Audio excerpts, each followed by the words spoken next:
Chapter 1. Mr. Jones of the Manor Farm had locked the hen houses for the night, but was too drunk to remember to shut the pop holes. With the ring of light from his lantern dancing from side to side, he lurched across the yard, kicked off his boots at the back door, drew himself a last glass of beer from the barrel in the scullery, and made his way up to bed, where Mrs. Jones was already snoring.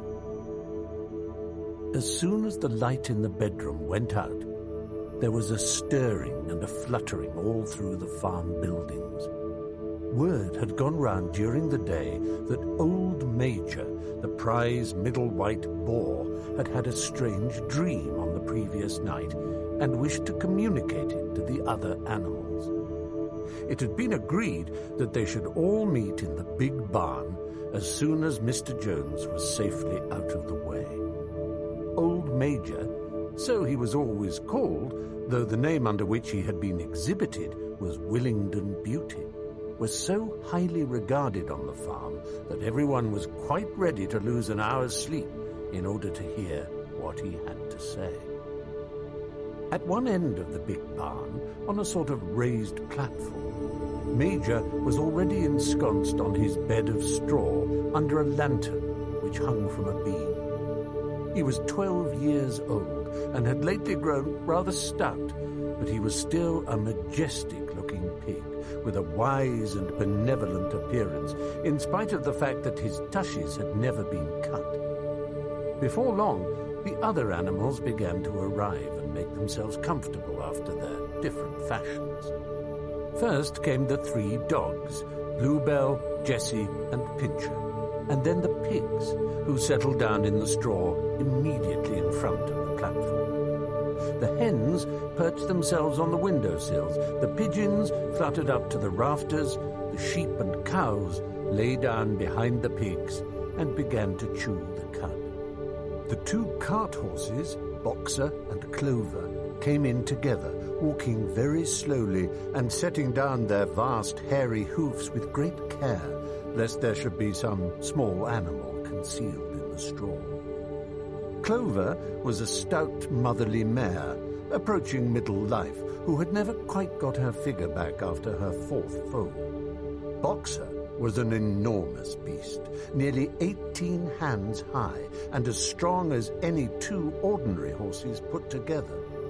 A white stripe down his nose gave him a somewhat stupid appearance, and in fact he was not of first-rate intelligence, but he was universally respected for his steadiness of character and tremendous powers of work. After the horses came Muriel, the white goat, and Benjamin, the donkey. Benjamin was the oldest animal on the farm and the worst-tempered. He seldom talked, and when he did, it was usually to make some cynical remark. For instance, he would say that God had given him a tail to keep the flies off, but that he would sooner have had no tail and no flies. Alone among the animals on the farm, he never laughed. If asked why, he would say that he saw nothing to laugh at. Nevertheless, without openly admitting it, he was devoted to Boxer. The 2 of them usually spent their Sundays together in the small paddock beyond the orchard, grazing side by side and never speaking. The 2 horses had just lain down when a brood of ducklings which had lost their mother filed into the barn, cheeping feebly and wandering from side to side to find some place where they would not be trodden on. Clover made a sort of wall round them with her great foreleg, and the ducklings nestled down inside it and promptly fell asleep. At the last moment, Molly, the foolish, pretty white mare who drew Mr. Jones's trap, came mincing daintily in, chewing at a lump of sugar. She took a place near the front and began flirting her white mane, hoping to draw attention to the red ribbons it was plaited with. Last of all came the cat, who looked round as usual for the warmest place and finally squeezed herself in between Boxer and Clover. There she purred contentedly throughout Major's speech without listening to a word of what he was saying. All the animals were now present except Moses, the tame raven, who slept on a perch behind the back door. When Major saw that they had all made themselves comfortable and were waiting attentively, he cleared his throat and began. Comrades, you have heard already about the strange dream that I had last night, but I will come to the dream later. I have something else to say first.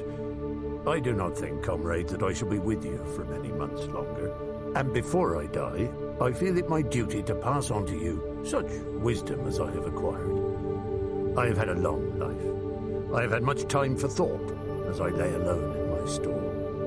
And I think I may say that I understand the nature of life on this earth as well as any animal now living. It is about this that I wish to speak to you. Now, comrades, what is the nature of this life of ours? Let us face it, our lives are miserable, laborious, and short. We are born, we are given just so much food as will keep the breath in our bodies, and those of us who are capable of it are forced to work to the last atom of our strength, and the very instant that our usefulness has come to an end, we are slaughtered with hideous cruelty. No animal in England knows the meaning of happiness or leisure after he is a year old. No animal in England is free. The life of an animal is misery and slavery. That is the plain truth. But is this simply part of the order of nature? Is it because this land of ours is so poor that it cannot afford a decent life to those who dwell upon it? No, comrades, 1,000 times no. The soil of England is fertile. Its climate is good. It is capable of affording food in abundance to an enormously greater number of animals than now inhabit it. This single farm of ours would support 12 horses, 20 cows, hundreds of sheep, and all of them living in a comfort and a dignity that are now almost beyond our imagining. Why then do we continue in this miserable condition? Because nearly the whole of the produce of our labor is stolen from us by human beings. There, comrades, is the answer to all our problems. It is summed up in a single word: man. Man is the only real enemy we have. Remove man from the scene, and the root cause of hunger and overwork is abolished forever. Man is the only creature that consumes without producing. He does not give milk. He does not lay eggs. He is too weak to pull the plough. He cannot run fast enough to catch rabbits. Yet he is lord of all the animals. He sets them to work. He gives back to them the bare minimum that will prevent them from starving, and the rest he keeps for himself. Our labor tills the soil. Our dung fertilizes it, and yet there is not one of us that owns more than his bare skin. You cows that I see before me, how many thousands of gallons of milk have you given during this last year? And what has happened to that milk, which should have been breeding up sturdy calves? Every drop of it has gone down the throats of our enemies. And you, hens, how many eggs have you laid in this last year? And how many of those eggs ever hatched into chickens? The rest have all gone to market to bring in money for Jones and his men. And you, Clover, where are those 4 foals you bore, who should have been the support and pleasure of your old age? Each was sold at a year old. You'll never see one of them again. In return for your 4 confinements and all your labor in the fields, what have you ever had except your bare rations and a stall?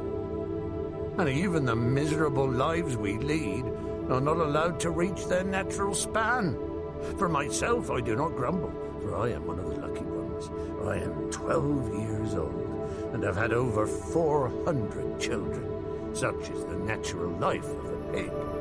But no animal escapes the cruel knife in the end. You young porkers who are sitting in front of me, every one of you will scream your lives out at the block within a year. To that horror we must all come. Cows, pigs, hens, sheep, everyone. Even the horses and the dogs have no better fate. You, boxer, the very day that those great muscles of yours lose their power, Jones will sell you to the knacker, who will cut your throat and boil you down for the foxhounds. As for the dogs, when they grow old and toothless, Jones ties a brick round their necks and drowns them in the nearest pond. Is it not crystal clear, then, comrades, that all the evils of this life of ours spring from the tyranny of human beings? Only get rid of man, and the produce of our labor would be our own. Almost overnight we would become rich and free. What then must we do? Why, work night and day, body and soul, for the overthrow of the human race. That is my message to you, comrades. Rebellion. I do not know when that rebellion will come. It might be in a week or in 100 years. But I know, as surely as I see this straw beneath my feet, that sooner or later justice will be done.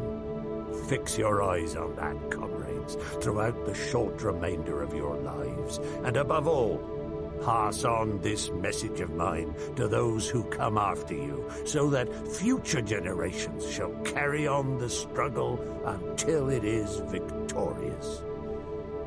And remember, comrades, your resolution must never falter. No argument must lead you astray. Never listen when they tell you that man and the animals have a common interest, that the prosperity of the one is the prosperity of the others. It is all lies.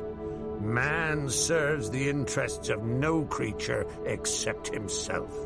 And among us animals, let there be perfect unity, perfect comradeship in the struggle. All men are enemies, all animals are comrades. At this moment, there was a tremendous uproar. While Major was speaking, 4 large rats had crept out of their holes and were sitting on their hindquarters, listening to him. The dogs had suddenly caught sight of them, and it was only by a swift dash for their holes that the rats saved their lives. Major raised his trotter for silence. "Comrades," he said, "here is a point that must be settled. The wild creatures, such as rats and rabbits, are they our friends or our enemies? Let us put it to the vote. I propose this question to the meeting. Are rats comrades?" The vote was taken at once, and it was agreed by an overwhelming majority that rats were comrades. There were only 4 dissentients, the 3 dogs and the cat, who was afterwards discovered to have voted on both sides. Major continued. "I have little more to say. I merely repeat, always remember your duty of enmity towards man and all his ways. Whatever goes upon 2 legs is an enemy. Whatever goes upon 4 legs or has wings is a friend. And remember also that in fighting against man, we must not come to resemble him. Even when you have conquered him, do not adopt his vices. No animal must ever live in a house, or sleep in a bed, or wear clothes, or drink alcohol, or smoke tobacco, or touch money, or engage in trade. All the habits of man are evil. And above all, no animal must ever tyrannize over his own kind. Weak or strong, clever or simple, we are all brothers. No animal must ever kill any other animal. All animals are equal. And now, comrades, I will tell you about my dream of last night.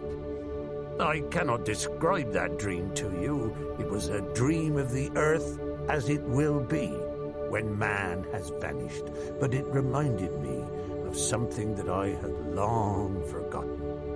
Many years ago, when I was a little babe, my mother and the other sows used to sing an old song of which they knew only the tune and the first 3 words. I had known that tune in my infancy, but it had long since passed out of my mind. Last night, however, it came back to me in my dream. And what is more, the words of the song also came back. Words, I am certain, which were sung by the animals of long ago and have been lost to memory for generations. I will sing you that song now, comrades. I am old and my voice is hoarse, but when I have taught you the tune, you can sing it better for yourselves. It is called Beasts of England. Old Major cleared his throat and began to sing. As he had said, his voice was hoarse, but he sang well enough, and it was a stirring tune, something between Clementine and La Cucaracha. The words ran, Beasts of England, beasts of Ireland, beasts of every land and clime, hearken to my joyful tidings of the golden future time. Soon or late the day is coming, tyrant man shall be o'erthrown, and the fruitful fields of England shall be trod by beasts alone. Rings shall vanish from our noses, and the harness from our back. Bit and spur shall rust forever, cruel whips no more shall crack. Riches more than mind can picture, wheat and barley, oats and hay, clover, beans and mangel wurzels shall be ours upon that day. Bright will shine the fields of England, purer shall its waters be, sweeter yet shall blow its breezes on the day that sets us free. For that day we all must labor, though we die before it break. Cows and horses, geese and turkeys, all must toil for freedom's sake. Beasts of England, beasts of Ireland, beasts of every land and clime, hearken well and spread my tidings of the golden future time. The singing of this song threw the animals into the wildest excitement. Almost before Major had reached the end, they had begun singing it for themselves. Even the stupidest of them had already picked up the tune and a few of the words, and as for the clever ones, such as the pigs and dogs, they had the entire song by heart within a few minutes. And then, after a few preliminary tries, the whole farm burst out into Beasts of England in tremendous unison. The cows lowed it, the dogs whined it, the sheep bleated it, the horses whinnied it, the ducks quacked it. They were so delighted with the song that they sang it right through 5 times in succession, and might have continued singing it all night if they had not been interrupted. Unfortunately, the uproar awoke Mr. Jones, who sprang out of bed, making sure that there was a fox in the yard. He seized the gun, which always stood in a corner of his bedroom, and let fly a charge of number 6 shot into the darkness. The pellets buried themselves in the wall of the barn, and the meeting broke up hurriedly. Everyone fled to his own sleeping place. The birds jumped onto their perches, the animals settled down in the straw, and the whole farm was asleep in a moment. Chapter 2. 3 nights later, Old Major died peacefully in his sleep. His body was buried at the foot of the orchard. This was early in March. During the next 3 months, there was much secret activity. Major's speech had given to the more intelligent animals on the farm a completely new outlook on life. They did not know when the rebellion predicted by Major would take place. They had no reason for thinking that it would be within their own lifetime, but they saw clearly that it was their duty to prepare for it. The work of teaching and organizing the others fell naturally upon the pigs, who were generally recognized as being the cleverest of the animals. Preeminent among the pigs were two young boars named Snowball and Napoleon, whom Mr. Jones was breeding up for sale. Napoleon was a large, rather fierce-looking Berkshire boar, the only Berkshire on the farm. Not much of a talker, but with a reputation for getting his own way. Snowball was a more vivacious pig than Napoleon, quicker in speech and more inventive, but was not considered to have the same depth of character. All the other male pigs on the farm were porkers. The best known among them was a small fat pig named Squealer, with very round cheeks, twinkling eyes, nimble movements, and a shrill voice. He was a brilliant talker, and when he was arguing some difficult point, he had a way of skipping from side to side and whisking his tail, which was somehow very persuasive. The others said of Squealer that he could turn black into white. These three had elaborated old Major's teachings into a complete system of thought, to which they gave the name of animalism. Several nights a week, after Mr. Jones was asleep, they held secret meetings in the barn and expounded the principles of animalism to the others. At the beginning, they met with much stupidity and apathy. Some of the animals talked of the duty of loyalty to Mr. Jones, whom they referred to as Master, or made elementary remarks such as, "Mr. Jones feeds us. If he were gone, we should starve to death." Others asked such questions as, "Why should we care what happens after we are dead?"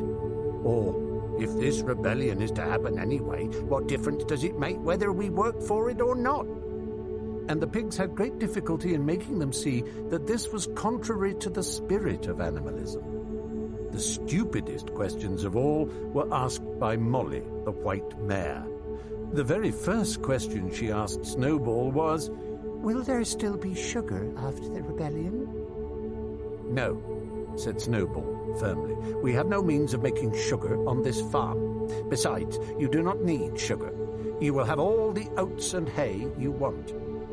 "And shall I be allowed to wear ribbons in my mane?" asked Molly. "Comrade," said Snowball, "those ribbons that you are so devoted to are the badge of slavery. Can you not understand that liberty is worth more than ribbons?"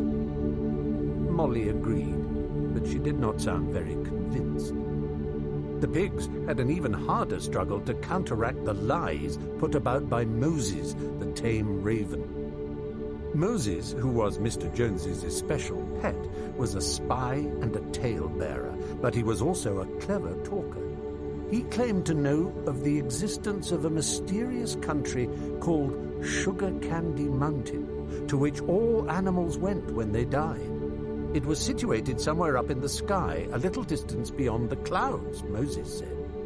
In Sugar Candy Mountain, it was Sunday, 7 days a week.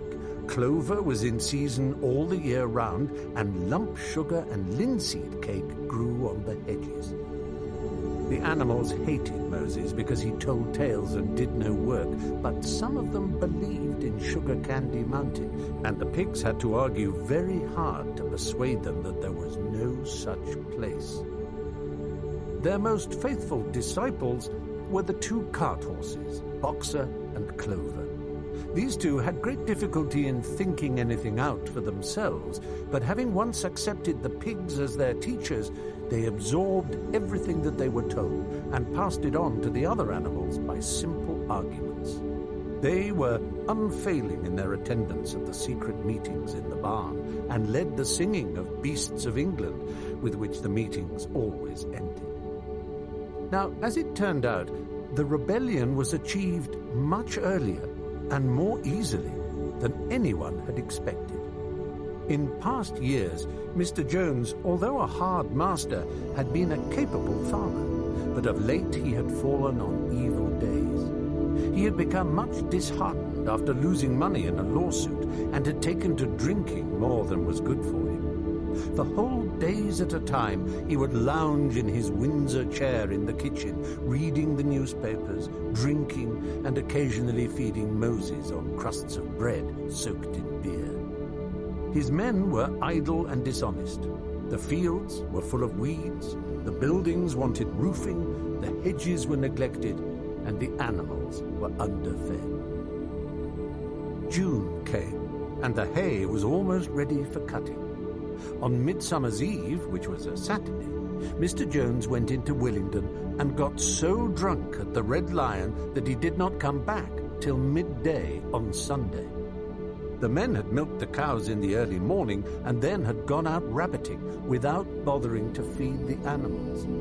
When Mr. Jones got back, he immediately went to sleep on the drawing-room sofa with the news of the world over his face, so that when evening came, the animals were still unfed. At last they could stand it no longer. One of the cows broke in the door of the store shed with her horn, and all the animals began to help themselves from the bins. It was just then that Mr. Jones woke up. The next moment, he and his 4 men were in the store shed with whips in their hands, lashing out in all directions. This was more than the hungry animals could bear. With one accord, though nothing of the kind had been planned beforehand, they flung themselves upon their tormentors. Jones and his men suddenly found themselves being butted and kicked from all sides. The situation was quite out of their control. They had never seen animals behave like this before, and this sudden uprising of creatures whom they were used to thrashing and maltreating just as they chose frightened them almost out of their wits. After only a moment or two, they gave up trying to defend themselves and took to their heels. A minute later, all 5 of them were in full flight down the cart track that led to the main road, with the animals pursuing them in triumph. Mrs. Jones looked out of the bedroom window, saw what was happening, hurriedly flung a few possessions into a carpet bag, and slipped out of the farm by another way. Moses sprang off his perch and flapped after her, croaking loudly. Meanwhile, the animals had chased Jones and his men out onto the road and slammed the 5-barred gate behind them. And so, almost before they knew what was happening, the rebellion had been successfully carried through. Jones was expelled, and the manor farm was theirs. For the first few minutes, the animals could hardly believe in their good fortune. Their first act was to gallop in a body right round the boundaries of the farm, as though to make quite sure that no human being was hiding anywhere upon it. Then they raced back to the farm buildings to wipe out the last traces of Jones's hated reign. The harness room at the end of the stables was broken open. The bits, the nose rings, the dog chains, the cruel knives with which Mr. Jones had been used to castrate the pigs and lambs were all flung down the well. The reins, the halters, the blinkers, the degrading nose bags were thrown onto the rubbish fire which was burning in the yard. So were the whips. All the animals capered with joy when they saw the whips going up in flames. Snowball also threw onto the fire the ribbons with which the horses' manes and tails had usually been decorated on market days. "Ribbons," he said, "should be considered as clothes, which are the mark of a human being. All animals should go naked." When Boxer heard this, he fetched the small straw hat which he wore in summer to keep the flies out of his ears, and flung it onto the fire with the rest. In a very little while, the animals had destroyed everything that reminded them of Mr. Jones. Napoleon then led them back to the store shed and served out a double ration of corn to everybody, with 2 biscuits for each dog. Then they sang Beasts of England from end to end 7 times running, and after that they settled down for the night and slept as they had never slept before. But they woke at dawn, as usual, and suddenly remembering the glorious thing that had happened, they all raced out into the pasture together.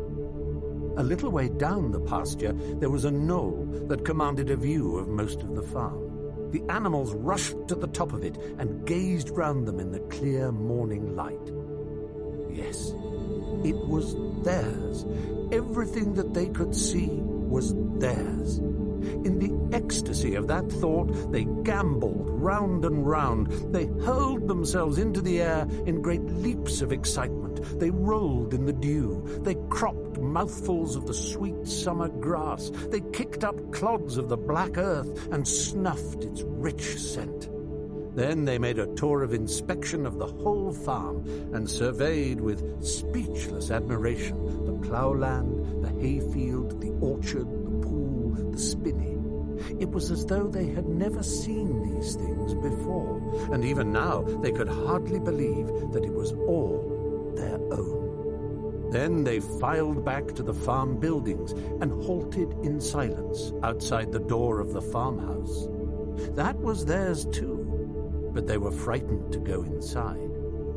After a moment, however, Snowball and Napoleon butted the door open with their shoulders, and the animals entered in single file, walking with the utmost care for fear of disturbing anything. They tiptoed from room to room, afraid to speak above a whisper, and gazing with a kind of awe at the unbelievable luxury, at the beds with their feather mattresses, the looking-glasses, the horsehair sofa, the Brussels carpet, the lithograph of Queen Victoria over the drawing-room mantelpiece. They were just coming down the stairs when Molly was discovered to be missing. Going back, the others found that she had remained behind in the best bedroom. She had taken a piece of blue ribbon from Mrs. Jones's dressing table and was holding it against her shoulder and admiring herself in the glass in a very foolish manner. The others reproached her sharply, and they went outside. Some hams hanging in the kitchen were taken out for burial, and the barrel of beer in the scullery was stove in with a kick from Boxer's hoof. Otherwise, nothing in the house was touched. A unanimous resolution was passed on the spot that the farmhouse should be preserved as a museum. All were agreed that no animal must ever live there. The animals had their breakfast, and then Snowball and Napoleon called them together again. "Comrades," said Snowball, "it is 6:30, and we have a long day before us. Today we begin the hay harvest. But there is another matter that must be attended to first." The pigs now revealed that during the past 3 months they had taught themselves to read and write from an old spelling book which had belonged to Mr. Jones's children and which had been thrown on the rubbish heap. Napoleon sent for pots of black and white paint and led the way down to the 5-barred gate that gave on to the main road. Then Snowball, for it was Snowball who was best at writing, took a brush between the 2 knuckles of his trotter, painted out Manor Farm from the top bar of the gate, and in its place painted Animal Farm. This was to be the name of the farm from now onwards. After this, they went back to the farm buildings, where Snowball and Napoleon sent for a ladder, which they caused to be set up against the end wall of the big barn. They explained that by their studies of the past 3 months, the pigs had succeeded in reducing the principles of animalism to 7 commandments. These 7 commandments would now be inscribed on the wall. They would form an unalterable law by which all the animals on Animal Farm must live forever after. With some difficulty, for it is not easy for a pig to balance himself on a ladder, Snowball climbed up and set to work, with Squealer a few rungs below him, holding the paint pot. The commandments were written on the tarred wall in great white letters that could be read 30 yards away. They ran thus: The 7 commandments. 1. Whatever goes upon 2 legs is an enemy. 2. Whatever goes upon 4 legs or has wings is a friend. 3. No animal shall wear clothes. 4. No animal shall sleep in a bed. 5. No animal shall drink alcohol. 6. No animal shall kill any other animal. 7. All animals are equal. It was very neatly written, and except that friend was written friend, and one of the S's was the wrong way round, the spelling was correct all the way through. Snowball read it aloud for the benefit of the others. All the animals nodded in complete agreement, and the cleverer ones at once began to learn the commandments by heart. "Now, comrades," cried Snowball, throwing down the paintbrush, "to the hayfield. Let us make it a point of honor to get in the harvest more quickly than Jones and his men could do." But at this moment, the 3 cows, who had seemed uneasy for some time past, set up a loud lowing. They had not been milked for 24 hours, and their udders were almost bursting. After a little thought, the pigs sent for buckets and milked the cows fairly successfully, their trotters being admirably adapted to this task. Soon there were 5 buckets of frothing, creamy milk, at which many of the animals looked with considerable interest. "What is going to happen to all that milk?" said someone.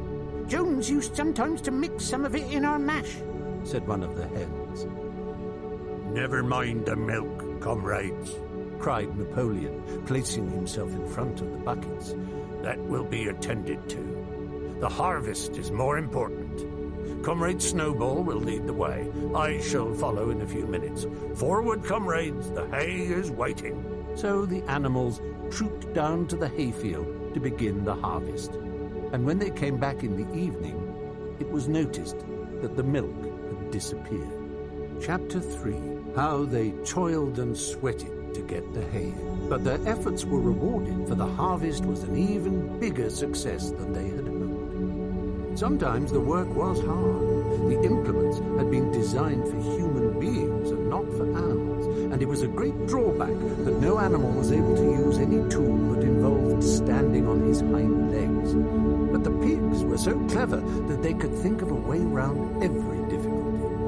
As for the horses, they knew every inch of the field, and in fact understood the business of mowing and raking far better than Jones and his men had ever done. The pigs did not actually work, but directed and supervised the others. With their superior knowledge, it was natural that they should assume the leadership. Boxer and Clover would harness themselves to the cutter or the horse rake. No bits or reins were needed in these days, of course, and tramp steadily round and round the field, with a pig walking behind and calling out, "Gee up, comrade," or "Whoa, back, comrade," as the case might be. And every animal, down to the humblest, worked at turning the hay and gathering it.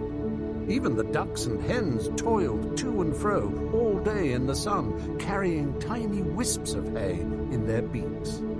In the end, they finished the harvest in 2 days less time than it had usually taken Jones and his men. Moreover, it was the biggest harvest that the farm had ever seen. There was no wastage whatever. The hens and ducks, with their sharp eyes, had gathered up the very last stalk. And not an animal on the farm had stolen so much as a mouthful. All through that summer, the work of the farm went like clockwork. The animals were happy as they had never conceived it possible to be. Every mouthful of food was an acute, positive pleasure, now that it was truly their own food, produced by themselves and for themselves, not doled out to them by a grudging master. With the worthless, parasitical human beings gone, there was more for everyone to eat. There was more leisure, too, inexperienced though the animals were.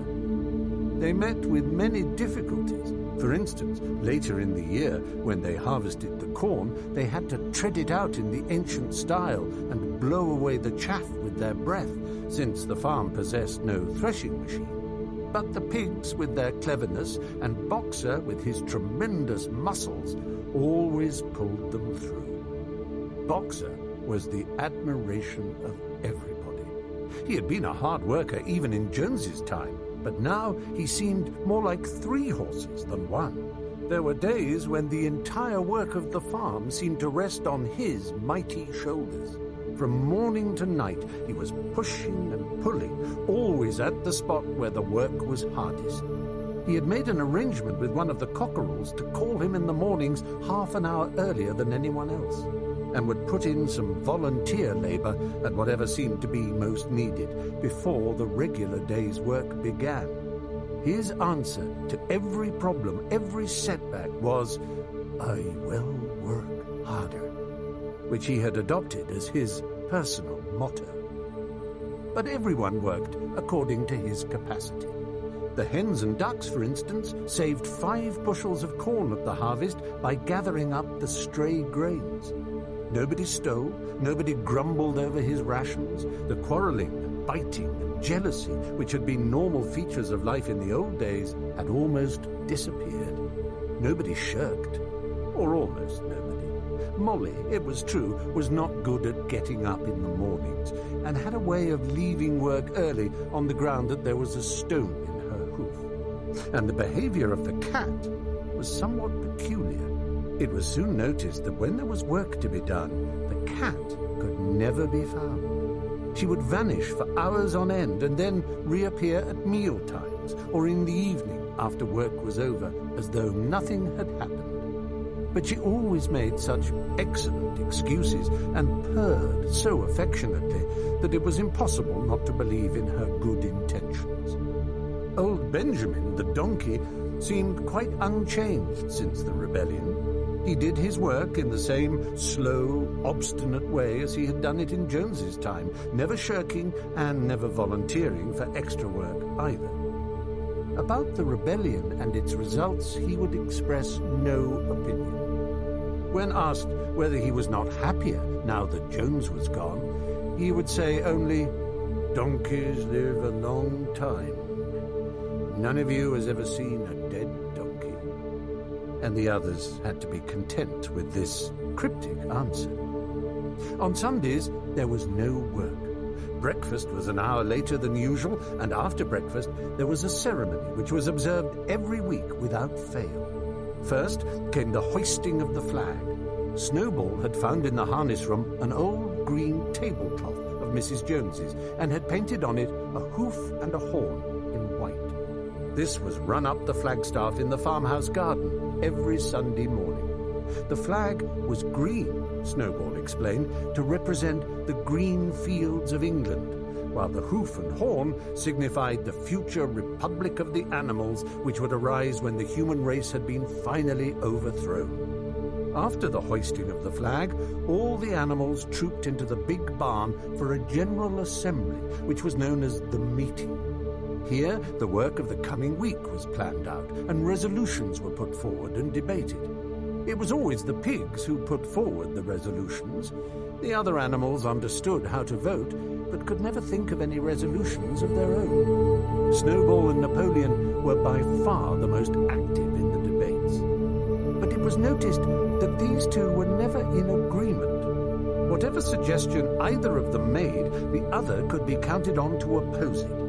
Even when it was resolved, a thing no one could object to in itself, to set aside the small paddock behind the orchard as a home of rest for animals who were past work, there was a stormy debate over the correct retiring age for each class of animal. The meeting always ended with the singing of Beasts of England, and the afternoon was given up to recreation. The pigs had set aside the harness room as a headquarters for themselves. Here, in the evenings, they studied blacksmithing, carpentering, and other necessary arts from books which they had brought out of the farmhouse. Snowball also busied himself with organizing the other animals into what he called animal committees. He was indefatigable at this. He formed the Egg Production Committee for the hens, the Clean Tails League for the cows, the Wild Comrades Re-Education Committee. The object of this was to tame the rats and rabbits, the Whiter Wool Movement for the sheep, and various others, besides instituting classes in reading and writing. On the whole, these projects were a failure. The attempt to tame the wild creatures, for instance, broke down almost immediately. They continued to behave very much as before, and when treated with generosity, simply took advantage of it. The cat joined the Re-Education Committee and was very active in it for some days. She was seen one day sitting on a roof and talking to some sparrows who were just out of her reach. She was telling them that all animals were now comrades and that any sparrow who chose could come and perch on her paw. But the sparrows kept their distance. The reading and writing classes, however, were a great success. By the autumn, almost every animal on the farm was literate in some degree. As for the pigs, they could already read and write perfectly. The dogs learned to read fairly well, but were not interested in reading anything except the 7 Commandments. Muriel, the goat, could read somewhat better than the dogs and sometimes used to read to the others in the evenings from scraps of newspaper which she found on the rubbish heap. Benjamin could read as well as any pig, but never exercised his faculty. So far as he knew, he said, there was nothing worth reading. Clover learnt the whole alphabet, but could not put words together. Boxer could not get beyond the letter D. He would trace out A, B, C, D in the dust with his great hoof, and then would stand staring at the letters with his ears back, sometimes shaking his forelock, trying with all his might to remember what came next, and never succeeding. On several occasions, indeed, he did learn E, F, G, H, but by the time he knew them, it was always discovered that he had forgotten A, B, C, and D. Finally, he decided to be content with the first 4 letters, and used to write them out once or twice every day to refresh his memory. Molly refused to learn any but the 5 letters which spelt her own name. She would form these very neatly out of pieces of twig, and would then decorate them with a flower or two, and walk round them, admiring them. None of the other animals on the farm could get further than the letter A. It was also found that the stupider animals, such as the sheep, hens, and ducks, were unable to learn the 7 Commandments by heart. After much thought, Snowball declared that the 7 Commandments could, in effect, be reduced to a single maxim, namely, 4 legs good, 2 legs bad. This, he said, contained the essential principle of animalism. Whoever had thoroughly grasped it would be safe from human influences. The birds at first objected, since it seemed to them that they also had 2 legs, but Snowball proved to them that this was not so. "A bird's wing, comrades," he said, "is an organ of propulsion and not of manipulation. It should therefore be regarded as a leg. The distinguishing mark of man is the hand, the instrument with which he does all his mischief." The birds did not understand Snowball's long words, but they accepted his explanation, and all the humbler animals set to work to learn the new maxim by heart. 4 legs good, 2 legs bad was inscribed on the end wall of the barn above the 7 Commandments and in bigger letters. When they had once got it by heart, the sheep developed a great liking for this maxim, and often, as they lay in the field, they would all start bleating, 4 legs good, 2 legs bad, 4 legs good, 2 legs bad, and keep it up for hours on end, never growing tired of it. Napoleon took no interest in Snowball's committees.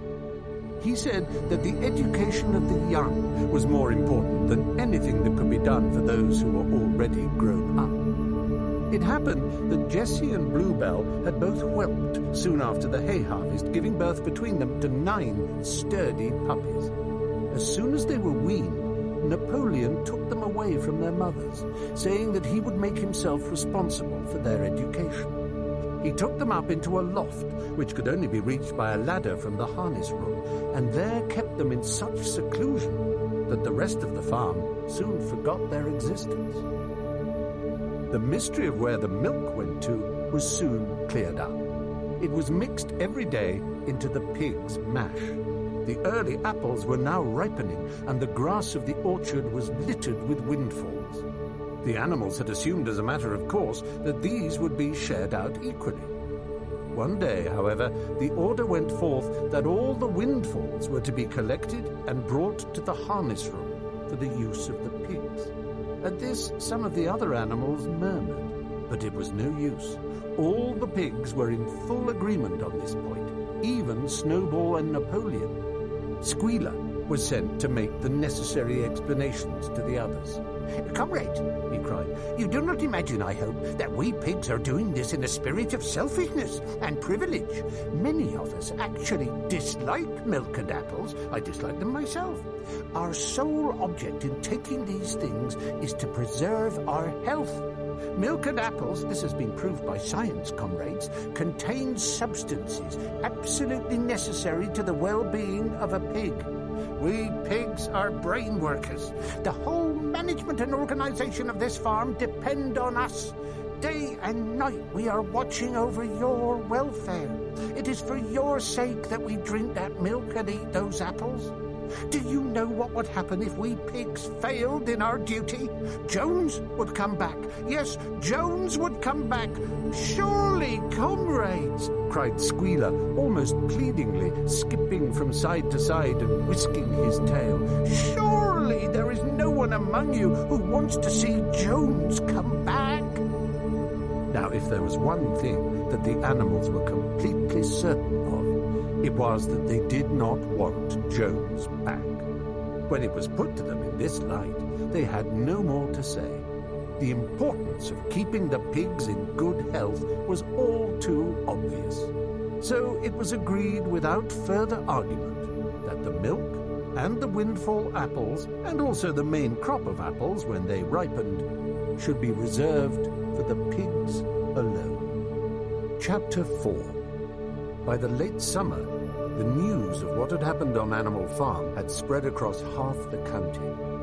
Every day, Snowball and Napoleon sent out flights of pigeons whose instructions were to mingle with the animals on neighboring farms, tell them the story of the rebellion, and teach them the tune of Beasts of England. Most of this time, Mr. Jones had spent sitting in the tap room of the Red Lion at Willingdon, complaining to anyone who would listen of the monstrous injustice he had suffered in being turned out of his property by a pack of good-for-nothing animals. The other farmers sympathized in principle, but they did not at first give him much help. At heart, each of them was secretly wondering whether he could not somehow turn Jones's misfortune to his own advantage. It was lucky that the owners of the two farms which adjoined Animal Farm were on permanently bad terms. One of them, which was named Foxwood, was a large, neglected, old-fashioned farm, much overgrown by woodland, with all its pastures worn out and its hedges in a disgraceful condition. Its owner, Mr. Pilkington, was an easy-going gentleman farmer who spent most of his time in fishing or hunting according to the season. The other farm, which was called Pinchfield, was smaller and better kept. Its owner was a Mr. Frederick, a tough, shrewd man, perpetually involved in lawsuits and with a name for driving hard bargains. These two disliked each other so much that it was difficult for them to come to any agreement, even in defense of their own interests. Nevertheless, they were both thoroughly frightened by the rebellion on Animal Farm, and very anxious to prevent their own animals from learning too much about it. At first, they pretended to laugh to scorn the idea of animals managing a farm for themselves. The whole thing would be over in a fortnight, they said. They put it about that the animals on the Manor Farm, they insisted on calling it the Manor Farm, they would not tolerate the name Animal Farm, were perpetually fighting among themselves and were also rapidly starving to death. When time passed, and the animals had evidently not starved to death, Frederick and Pilkington changed their tune and began to talk of the terrible wickedness that now flourished on Animal Farm. It was given out that the animals there practiced cannibalism, tortured one another with red-hot horseshoes, and had their females in common. This was what came of rebelling against the laws of nature, Frederick and Pilkington said. However, these stories were never fully believed. Rumors of a wonderful farm where the human beings had been turned out and the animals managed their own affairs continued to circulate in vague and distorted forms, throughout that year, a wave of rebelliousness ran through the countryside. Bulls, which had always been tractable, suddenly turned savage. Sheep broke down hedges and devoured the clover. Cows kicked the pail over. Hunters refused their fences and shot their riders onto the other side. Above all, the tune and even the words of Beasts of England were known everywhere. It had spread with astonishing speed. The human beings could not contain their rage when they heard this song, though they pretended to think it merely ridiculous. They could not understand, they said, how even animals could bring themselves to sing such contemptible rubbish. Any animal caught singing it was given a flogging on the spot. And yet the song was irrepressible. The blackbirds whistled it in the hedges, the pigeons cooed it in the elms. It got into the din of the smithies and the tune of the church bells. And when the human beings listened to it, they secretly trembled, hearing in it a prophecy of their future doom. Early in October, when the corn was cut and stacked, and some of it was already threshed, a flight of pigeons came whirling through the air and alighted in the yard of Animal Farm in the wildest excitement. Jones and all his men, with half a dozen others from Foxwood and Pinchfield, had entered the 5-barred gate and were coming up the cart track that led to the farm. They were all carrying sticks, except Jones, who was marching ahead with a gun in his hands. Obviously, they were going to attempt the recapture of the farm. This had long been expected, and all preparations had been made. Snowball, who had studied an old book of Julius Caesar's campaigns which he had found in the farmhouse, was in charge of the defensive operations. He gave his orders quickly, and in a couple of minutes, every animal was at his post. As the human beings approached the farm buildings, Snowball launched his first attack.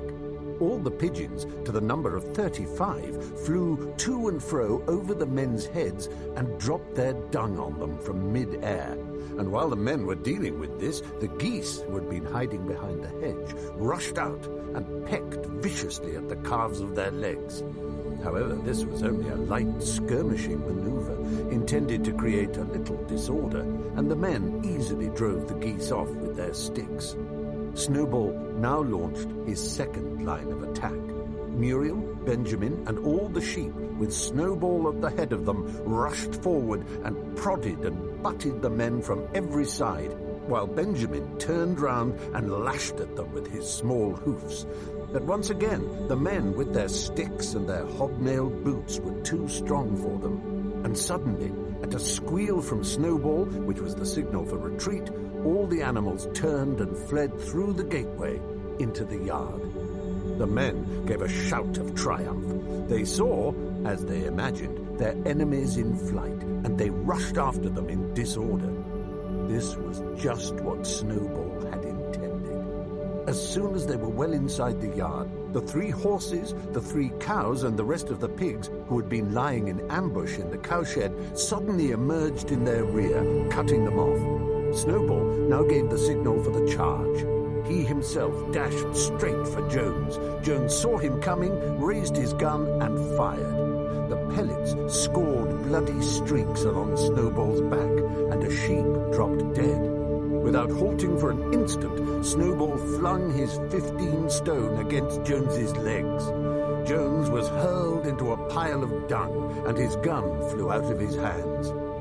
But the most terrifying spectacle of all was Boxer, rearing up on his hind legs and striking out with his great iron-shod hoofs like a stallion. His very first blow took a stable lad from Foxwood on the skull and stretched him lifeless on the mud. At the sight, several men dropped their sticks and tried to run. Panic overtook them, and the next moment all the animals together were chasing them round and round the yard. They were gored, kicked, bitten, trampled on. There was not an animal on the farm that did not take vengeance on them after his own fashion. Even the cat suddenly leapt off a roof onto a cowman's shoulders and sank her claws in his neck, at which he yelled horribly. At a moment when the opening was clear, the men were glad enough to rush out of the yard and make a bolt for the main road. And so, within 5 minutes of their invasion, they were in ignominious retreat by the same way as they had come, with a flock of geese hissing after them and pecking at their calves all the way. All the men were gone, except one. Back in the yard, Boxer was pawing with his hoof at the stable lad who lay face down in the mud, trying to turn him over. The boy did not stir. "He is dead," said Boxer sorrowfully. "I had no intention of doing that. I forgot that I was wearing iron shoes. Who will believe that I did not do this on purpose?" "No sentimentality, comrade," cried Snowball, from whose wounds the blood was still dripping. "War is war. The only good human being is a dead one." "I have no wish to take life, not even human life," repeated Boxer, and his eyes were full of tears. "Where is Molly?" exclaimed somebody. Molly, in fact, was missing. For a moment there was great alarm. It was feared that the men might have harmed her in some way, or even carried her off with them. In the end, however, she was found hiding in her stall, with her head buried among the hay in the manger. She had taken to flight as soon as the gun went off, and when the others came back from looking for her, it was to find that the stable lad, who in fact was only stunned, had already recovered and made off. The animals had now reassembled in the wildest excitement, each recounting his own exploits in the battle at the top of his voice. An impromptu celebration of the victory was held immediately. The flag was run up, and Beasts of England was sung a number of times. Then the sheep who had been killed was given a solemn funeral, a hawthorn bush being planted on her grave. At the graveside, Snowball made a little speech, emphasizing the need for all animals to be ready to die for Animal Farm, if need be. The animals decided unanimously to create a military decoration, Animal Hero First Class, which was conferred there and then on Snowball and Boxer. It consisted of a brass medal. They were really some old horse brasses which had been found in the harness room, to be worn on Sundays and holidays. There was also Animal Hero Second Class, which was conferred posthumously on the dead sheep. There was much discussion as to what the battle should be called. In the end, it was named the Battle of the Cowshed, since that was where the ambush had been sprung. Mr. Jones's gun had been found lying in the mud, and it was known that there was a supply of cartridges in the farmhouse. It was decided to set the gun up at the foot of the flagstaff, like a piece of artillery, and to fire it twice a year. Once on October the 12th, the anniversary of the Battle of the Cowshed, and once on Midsummer Day, the anniversary of the rebellion. Chapter 5. As winter drew on, Molly became more and more troublesome. She was late for work every morning and excused herself by saying that she had overslept. And she complained of mysterious pains, although her appetite was excellent. On every kind of pretext, she would run away from work and go to the drinking pool, where she would stand foolishly gazing at her own reflection in the water. But there were also rumors of something more serious. One day, as Molly strolled blithely into the yard, flirting her long tail and chewing at a stalk of hay, Clover took her aside. "Molly," she said, "I have something very serious to say to you. This morning I saw you looking over the hedge that divides Animal Farm from Foxwood. One of Mr. Pilkington's men was standing on the other side of the hedge, and I was a long way away, but I am almost certain I saw this. He was talking to you, and you were allowing him to stroke your nose. What does that mean, Molly?" "He didn't. I wasn't. It isn't true," cried Molly, beginning to prance about and paw the ground. "Molly, look me in the face. Do you give me your word of honor that that man was not stroking your nose?" "It isn't true," repeated Molly. But she could not look Clover in the face, and the next moment she took to her heels and galloped away into the field. A thought struck Clover. Without saying anything to the others, she went to Molly's stall and turned over the straw with her hoof. Hidden under the straw was a little pile of lump sugar and several bunches of ribbon of different colors. 3 days later, Molly disappeared. For some weeks, nothing was known of her whereabouts. Then the pigeons reported that they had seen her on the other side of Willingdon. She was between the shafts of a smart dog cart painted red and black, which was standing outside a public house. A fat, red-faced man in check breeches and gaiters, who looked like a publican, was stroking her nose and feeding her with sugar. Her coat was newly clipped, and she wore a scarlet ribbon round her forelock.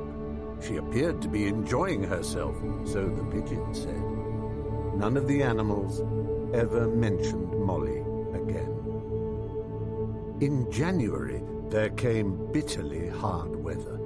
The earth was like iron, and nothing could be done in the fields.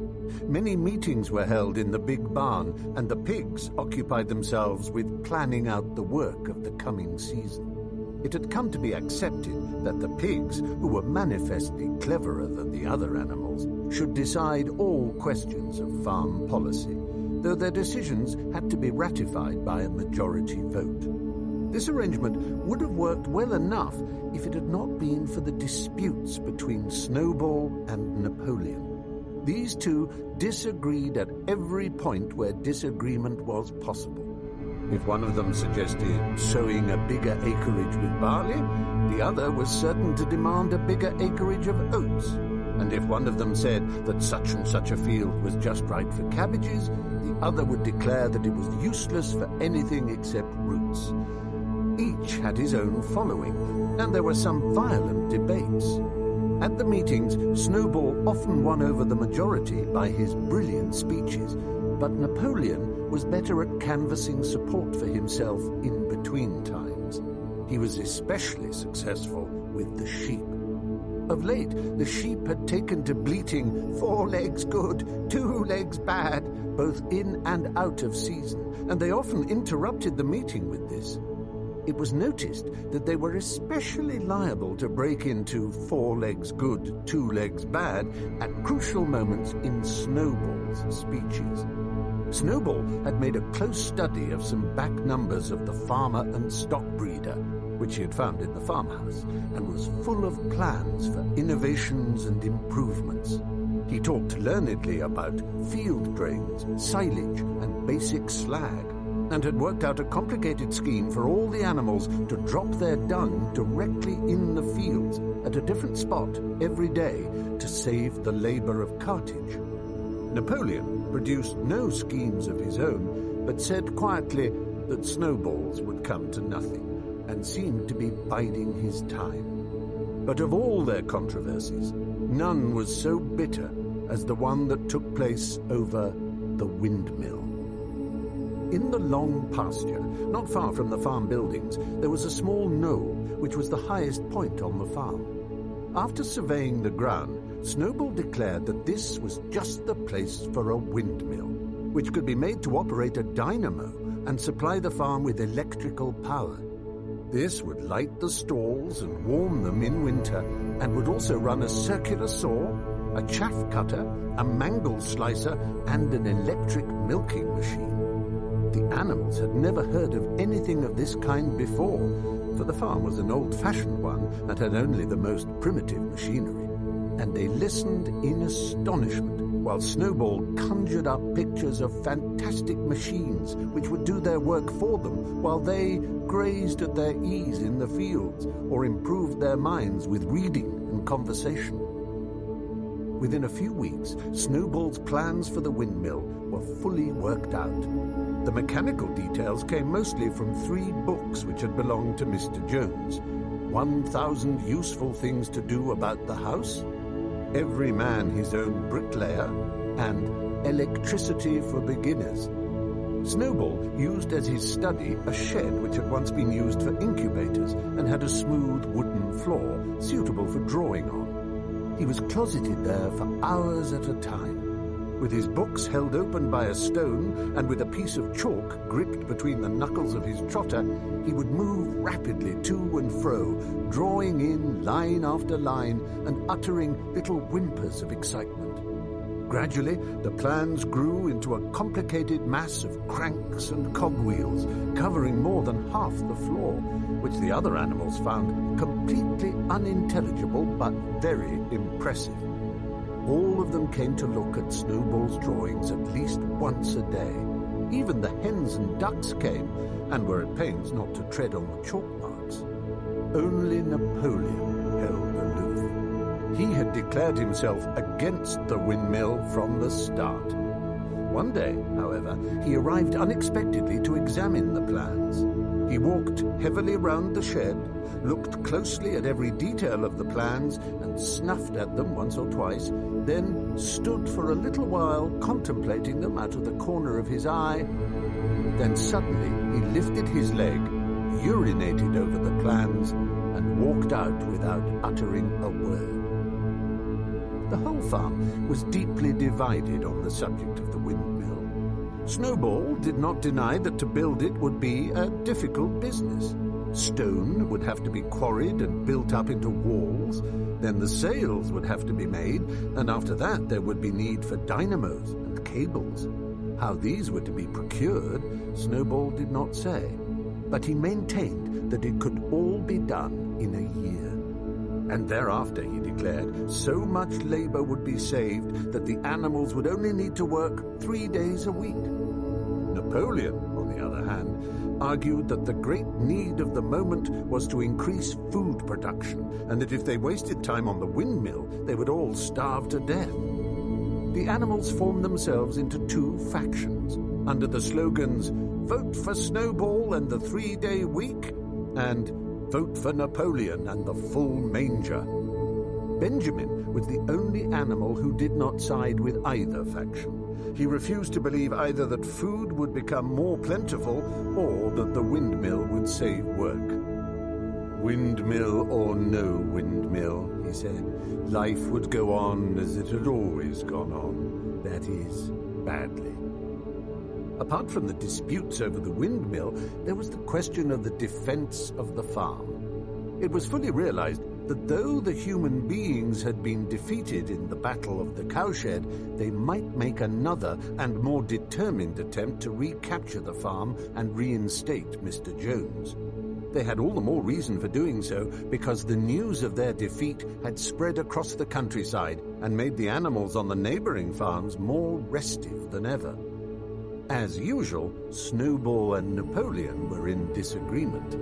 According to Napoleon, what the animals must do was to procure firearms and train themselves in the use of them. According to Snowball, they must send out more and more pigeons and stir up rebellion among the animals on the other farms. The one argued that if they could not defend themselves, they were bound to be conquered. The other argued that if rebellions happened everywhere, they would have no need to defend themselves. The animals listened first to Napoleon, then to Snowball, and could not make up their minds which was right. Indeed, they always found themselves in agreement with the one who was speaking at the moment. At last, the day came when Snowball's plans were completed. At the meeting on the following Sunday, the question of whether or not to begin work on the windmill was to be put to the vote. When the animals had assembled in the big barn, Snowball stood up and, though occasionally interrupted by bleating from the sheep, set forth his reasons for advocating the building of the windmill. Then Napoleon stood up to reply. He said, very quietly, that the windmill was nonsense, and that he advised nobody to vote for it, and promptly sat down again. He had spoken for barely 30 seconds, and seemed almost indifferent as to the effect he produced. At this, Snowball sprang to his feet, and shouting down the sheep, who had begun bleating again, broke into a passionate appeal in favor of the windmill. Until now, the animals had been about equally divided in their sympathies, but in a moment Snowball's eloquence had carried them away. In glowing sentences, he painted a picture of Animal Farm as it might be when sordid labor was lifted from the animals' backs. His imagination had now run far beyond chaff cutters and turnip slicers. Electricity, he said, could operate threshing machines, plows, harrows, rollers and reapers and binders, besides supplying every stall with its own electric light, hot and cold water, and an electric heater.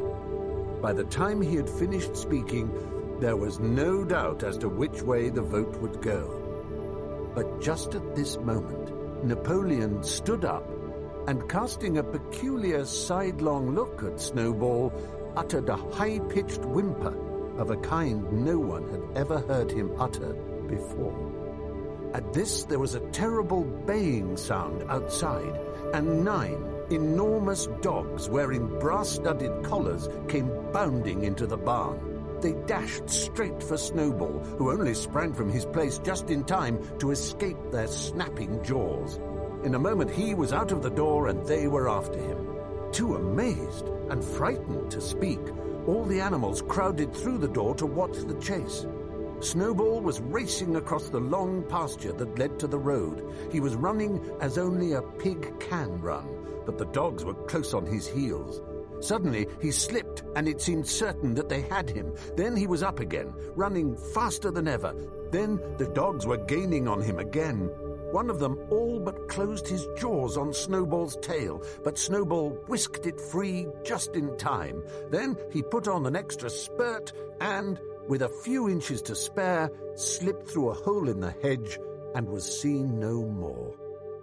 Silent and terrified, the animals crept back into the barn. In a moment, the dogs came bounding back. At first, no one had been able to imagine where these creatures came from, but the problem was soon solved. They were the puppies whom Napoleon had taken away from their mothers and reared privately. Though not yet full-grown, they were huge dogs and as fierce-looking as wolves. They kept close to Napoleon. It was noticed that they wagged their tails to him in the same way as the other dogs had been used to do to Mr. Jones. Napoleon, with the dogs following him, now mounted onto the raised portion of the floor where Major had previously stood to deliver his speech. He announced that from now on the Sunday morning meetings would come to an end. They were unnecessary, he said, and wasted time. In future, all questions relating to the working of the farm would be settled by a special committee of pigs, presided over by himself. These would meet in private and afterwards communicate their decisions to the others. The animals would still assemble on Sunday mornings to salute the flag, sing Beasts of England, and receive their orders for the week, but there would be no more debates. In spite of the shock that Snowball's expulsion had given them, the animals were dismayed by this announcement. Several of them would have protested if they could have found the right arguments. Even Boxer was vaguely troubled. He set his ears back, shook his forelock several times, and tried hard to marshal his thoughts, but in the end he could not think of anything to say. Some of the pigs themselves, however, were more articulate. 4 young porkers in the front row uttered shrill squeals of disapproval, and all 4 of them sprang to their feet and began speaking at once. But suddenly, the dogs sitting round Napoleon let out deep, menacing growls, and the pigs fell silent and sat down again.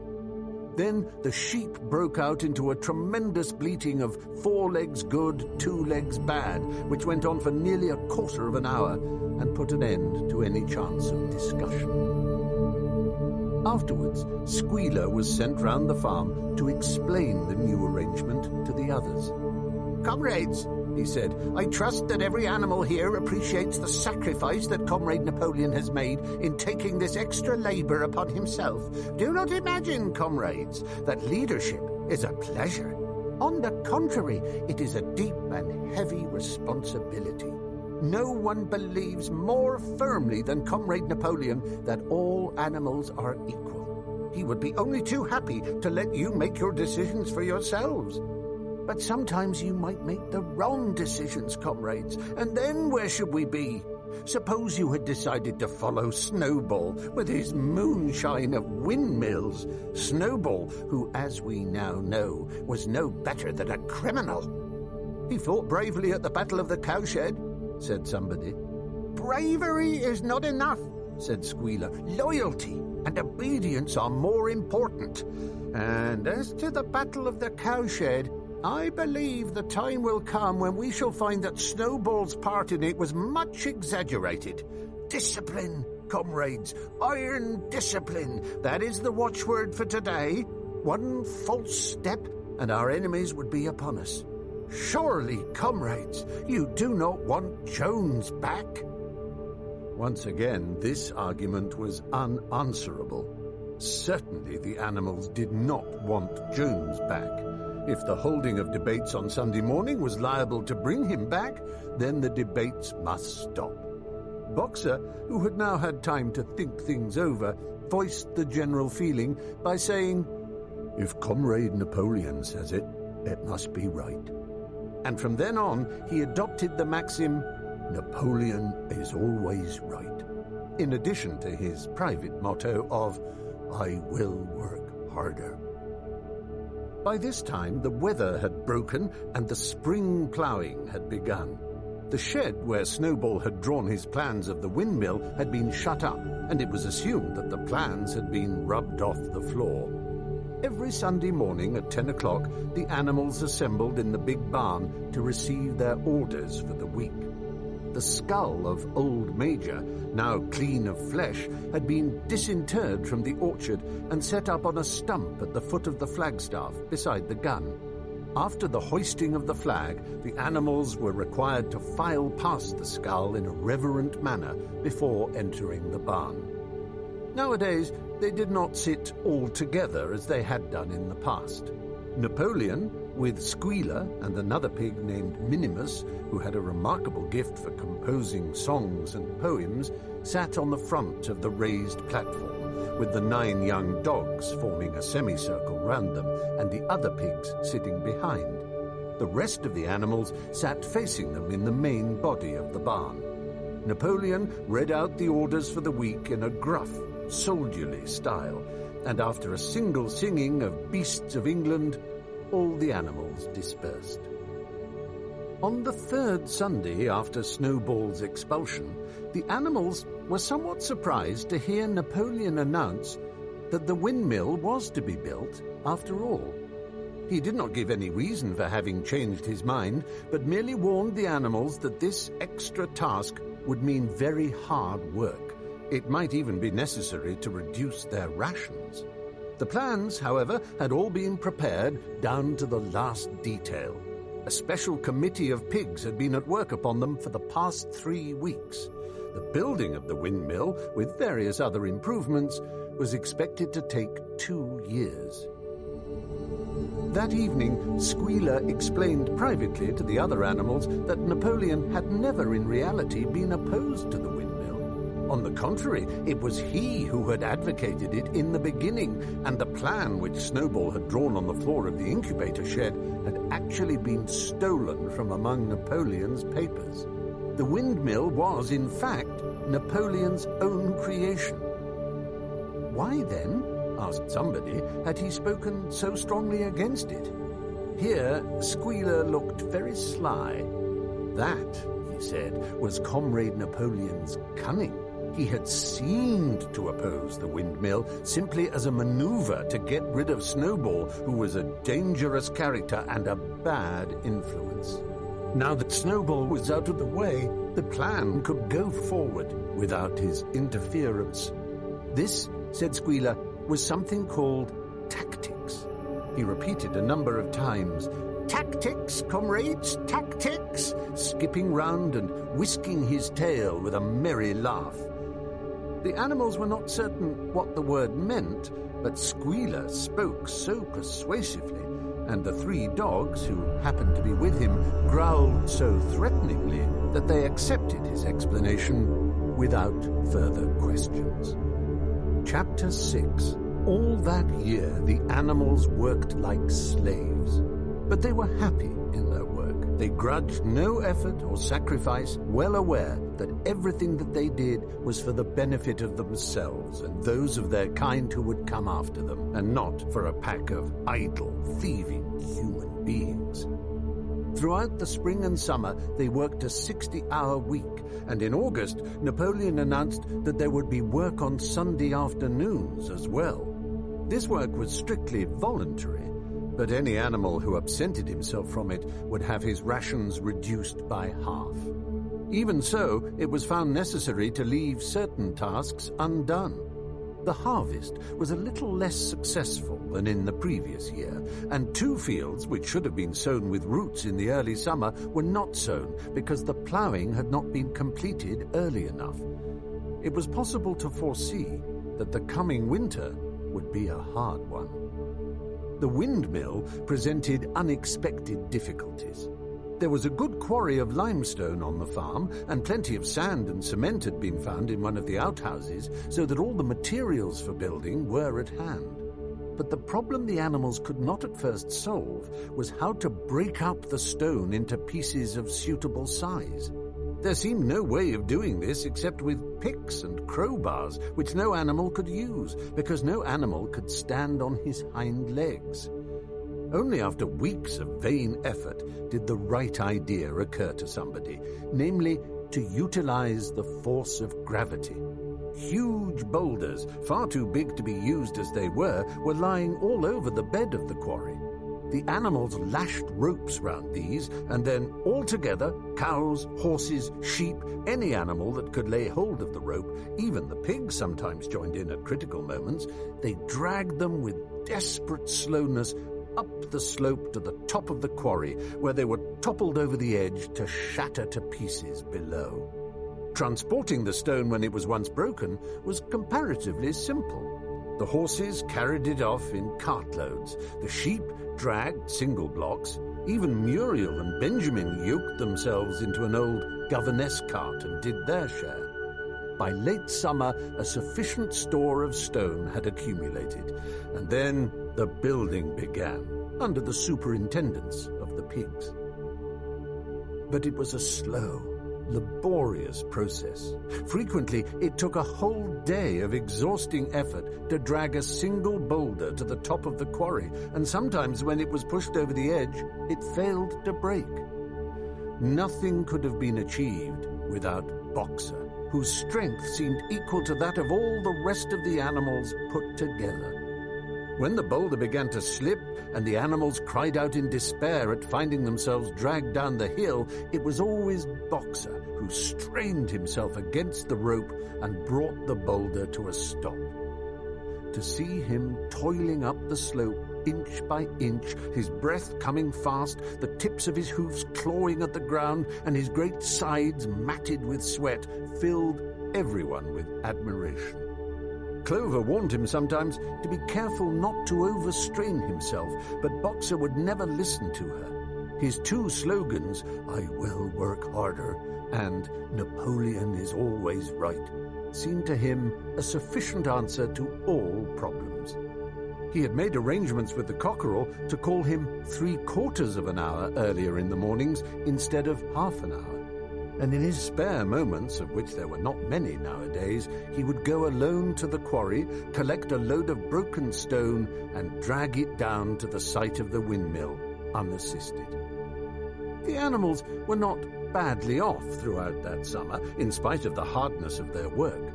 If they had no more food than they had had in Jones's day, at least they did not have less. The advantage of only having to feed themselves and not having to support 5 extravagant human beings as well was so great that it would have taken a lot of failures to outweigh it. And in many ways, the animal method of doing things was more efficient and saved labor. Such jobs as weeding, for instance, could be done with a thoroughness impossible to human beings. And again, since no animal now stole, it was unnecessary to fence off pasture from arable land, which saved a lot of labor on the upkeep of hedges and gates. Nevertheless, as the summer wore on, various unforeseen shortages began to make themselves felt. There was need of paraffin oil, nails, string, dog biscuits, and iron for the horses' shoes, none of which could be produced on the farm. Later, there would also be need for seeds and artificial manures, besides various tools, and finally, the machinery for the windmill. How these were to be procured, no one was able to imagine. One Sunday morning, when the animals assembled to receive their orders, Napoleon announced that he had decided upon a new policy. From now onwards, Animal Farm would engage in trade with the neighboring farms. Not, of course, for any commercial purpose, but simply in order to obtain certain materials which were urgently necessary. The needs of the windmill must override everything else, he said. He was therefore making arrangements to sell a stack of hay and part of the current year's wheat crop, and later on, if more money were needed, it would have to be made up by the sale of eggs, for which there was always a market in Willingdon. The hens, said Napoleon, should welcome this sacrifice as their own special contribution towards the building of the windmill.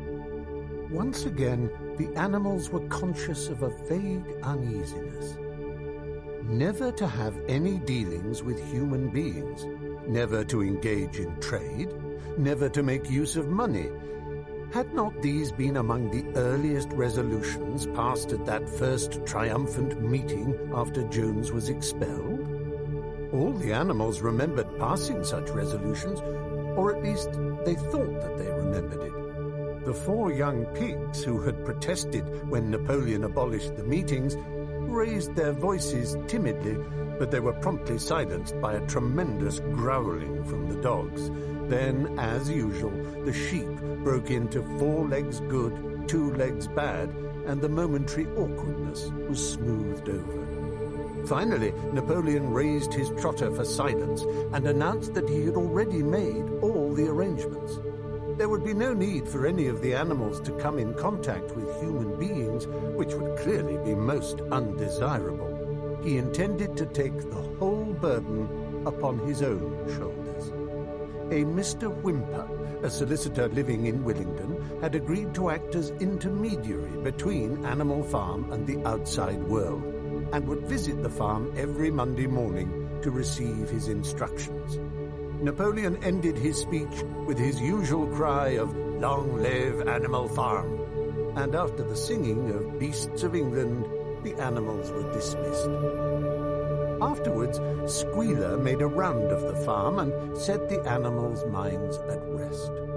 He assured them that the resolution against engaging in trade and using money had never been passed or even suggested. It was pure imagination, probably traceable in the beginning to lies circulated by Snowball. A few animals still felt faintly doubtful, but Squealer asked them shrewdly, "Are you certain that this is not something that you have dreamed, comrades? Have you any record of such a resolution? Is it written down anywhere?" And since it was certainly true that nothing of the kind existed in writing, the animals were satisfied that they had been mistaken. Every Monday, Mr. Whymper visited the farm as had been arranged. He was a sly-looking little man with side whiskers, a solicitor in a very small way of business, but sharp enough to have realized earlier than anyone else that Animal Farm would need a broker and that the commissions would be worth having. The animals watched his coming and going with a kind of dread and avoided him as much as possible. Nevertheless, the sight of Napoleon on all fours delivering orders to Whymper, who stood on 2 legs, roused their pride and partly reconciled them to the new arrangement. Their relations with the human race were now not quite the same as they had been before. The human beings did not hate Animal Farm any less now that it was prospering. Indeed, they hated it more than ever. Every human being held it as an article of faith that the farm would go bankrupt sooner or later, and above all, that the windmill would be a failure. They would meet in the public houses and prove to one another by means of diagrams that the windmill was bound to fall down, or that if it did stand up, then that it would never work. And yet, against their will, they had developed a certain respect for the efficiency with which the animals were managing their own affairs. One symptom of this was that they had begun to call Animal Farm by its proper name and ceased to pretend that it was called the Manor Farm. They had also dropped their championship of Jones, who had given up hope of getting his farm back and gone to live in another part of the county. Except through Whymper, there was as yet no contact between Animal Farm and the outside world, but there were constant rumors that Napoleon was about to enter into a definite business agreement, either with Mr. Pilkington of Foxwood or with Mr. Frederick of Pinchfield, but never, it was noticed, with both simultaneously. It was about this time that the pigs suddenly moved into the farmhouse and took up their residence there. Again, the animals seemed to remember that a resolution against this had been passed in the early days, and again Squealer was able to convince them that this was not the case. It was absolutely necessary, he said, that the pigs, who were the brains of the farm, should have a quiet place to work in. It was also more suited to the dignity of the leader, for of late he had taken to speaking of Napoleon under the title of leader, to live in a house than in a mere sty. Nevertheless, some of the animals were disturbed when they heard that the pigs not only took their meals in the kitchen and used the drawing room as a recreation room, but also slept in the beds. Boxer passed it off as usual with, "Napoleon is always right." But Clover, who thought she remembered a definite ruling against beds, went to the end of the barn and tried to puzzle out the 7 commandments which were inscribed there. Finding herself unable to read more than individual letters, she fetched Muriel. "Muriel," she said, "read me the 4th commandment. Does it not say something about never sleeping in a bed?" With some difficulty, Muriel spelt it out. "It says, 'No animal shall sleep in a bed with sheets,'" she announced finally. Curiously enough, Clover had not remembered that the 4th commandment mentioned sheets, but as it was there on the wall, it must have done so. And Squealer, who happened to be passing at this moment, attended by 2 or 3 dogs, was able to put the whole matter in its proper perspective. "You have heard then, comrades," he said, "that we pigs now sleep in the beds of the farmhouse, and why not? You did not suppose, surely, that there was ever a ruling against beds? A bed merely means a place to sleep in. A pile of straw in a stall is a bed, properly regarded. The rule was against sheets, which are a human invention. We have removed the sheets from the farmhouse beds and sleep between blankets. And very comfortable beds they are too, but not more comfortable than we need, I can tell you, comrades, with all the brain work we have to do nowadays. You would not rob us of our repose, would you, comrades? You would not have us too tired to carry out our duties? Surely none of you wishes to see Jones back?" The animals reassured him on this point immediately, and no more was said about the pigs sleeping in the farmhouse beds. And when, some days afterwards, it was announced that from now on the pigs would get up an hour later in the mornings than the other animals, no complaint was made about that either. By the autumn, the animals were tired but happy. They had had a hard year, and after the sale of part of the hay and corn, the stores of food for the winter were none too plentiful, but the windmill compensated for everything. It was almost half built now. After the harvest, there was a stretch of clear, dry weather, and the animals toiled harder than ever, thinking it well worthwhile to plod to and from all day with blocks of stone, if by doing so they could raise the walls another foot. Boxer would even come out at nights and work for an hour or 2 on his own by the light of the harvest moon. In their spare moments, the animals would walk round and round the half-finished mill, admiring the strength and perpendicularity of its walls, and marveling that they should ever have been able to build anything so imposing. Only old Benjamin refused to grow enthusiastic about the windmill, though, as usual, he would utter nothing beyond the cryptic remark that donkeys live a long time. November came with raging southwest winds. Building had to stop because it was now too wet to mix the cement. Finally, there came a night when the gale was so violent that the farm buildings rocked on their foundations and several tiles were blown off the roof of the barn. The hens woke up squawking with terror because they had all dreamed simultaneously of hearing a gun go off in the distance.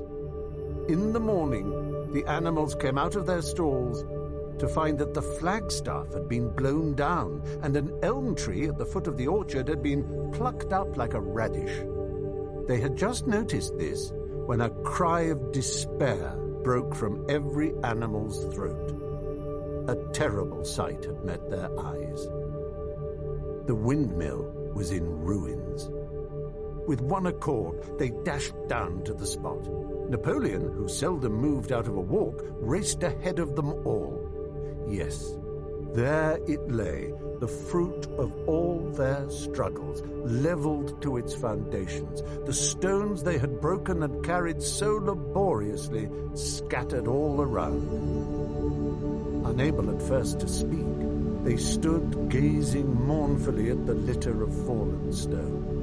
Napoleon paced to and fro in silence, occasionally snuffing at the ground.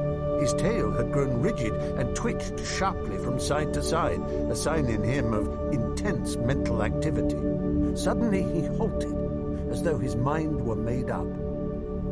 "Comrades," he said quietly, "do you know who is responsible for this? Do you know the enemy who has come in the night and overthrown our windmill?" "Snowball!" he suddenly roared in a voice of thunder. "Snowball has done this thing, in sheer malignity, thinking to set back our plans and avenge himself for his ignominious expulsion. This traitor has crept here under cover of night and destroyed our work of nearly a year. Comrades, here and now I pronounce the death sentence upon Snowball. Animal hero, second class, and a half a bushel of apples to any animal who brings him to justice. A full bushel to anyone who captures him alive." The animals were shocked beyond measure to learn that even Snowball could be guilty of such an action. There was a cry of indignation, and everyone began thinking out ways of catching Snowball if he should ever come back. Almost immediately, the footprints of a pig were discovered in the grass at a little distance from the knoll. They could only be traced for a few yards, but appeared to lead to a hole in the hedge. Napoleon snuffed deeply at them and pronounced them to be snowballs. He gave it as his opinion that Snowball had probably come from the direction of Foxwood Farm. "No more delays, comrades," cried Napoleon when the footprints had been examined. "There is work to be done. This very morning we begin rebuilding the windmill, and we will build all through the winter, rain or shine. We will teach this miserable traitor that he cannot undo our work so easily. Remember, comrades, there must be no alteration in our plans. They shall be carried out to the day. Forward, comrades! Long live the windmill! Long live Animal Farm!" Chapter 7. It was a bitter winter. The stormy weather was followed by sleet and snow, and then by a hard frost which did not break till well into February. The animals carried on as best they could with the rebuilding of the windmill, well knowing that the outside world was watching them, and that the envious human beings would rejoice and triumph if the mill were not finished on time.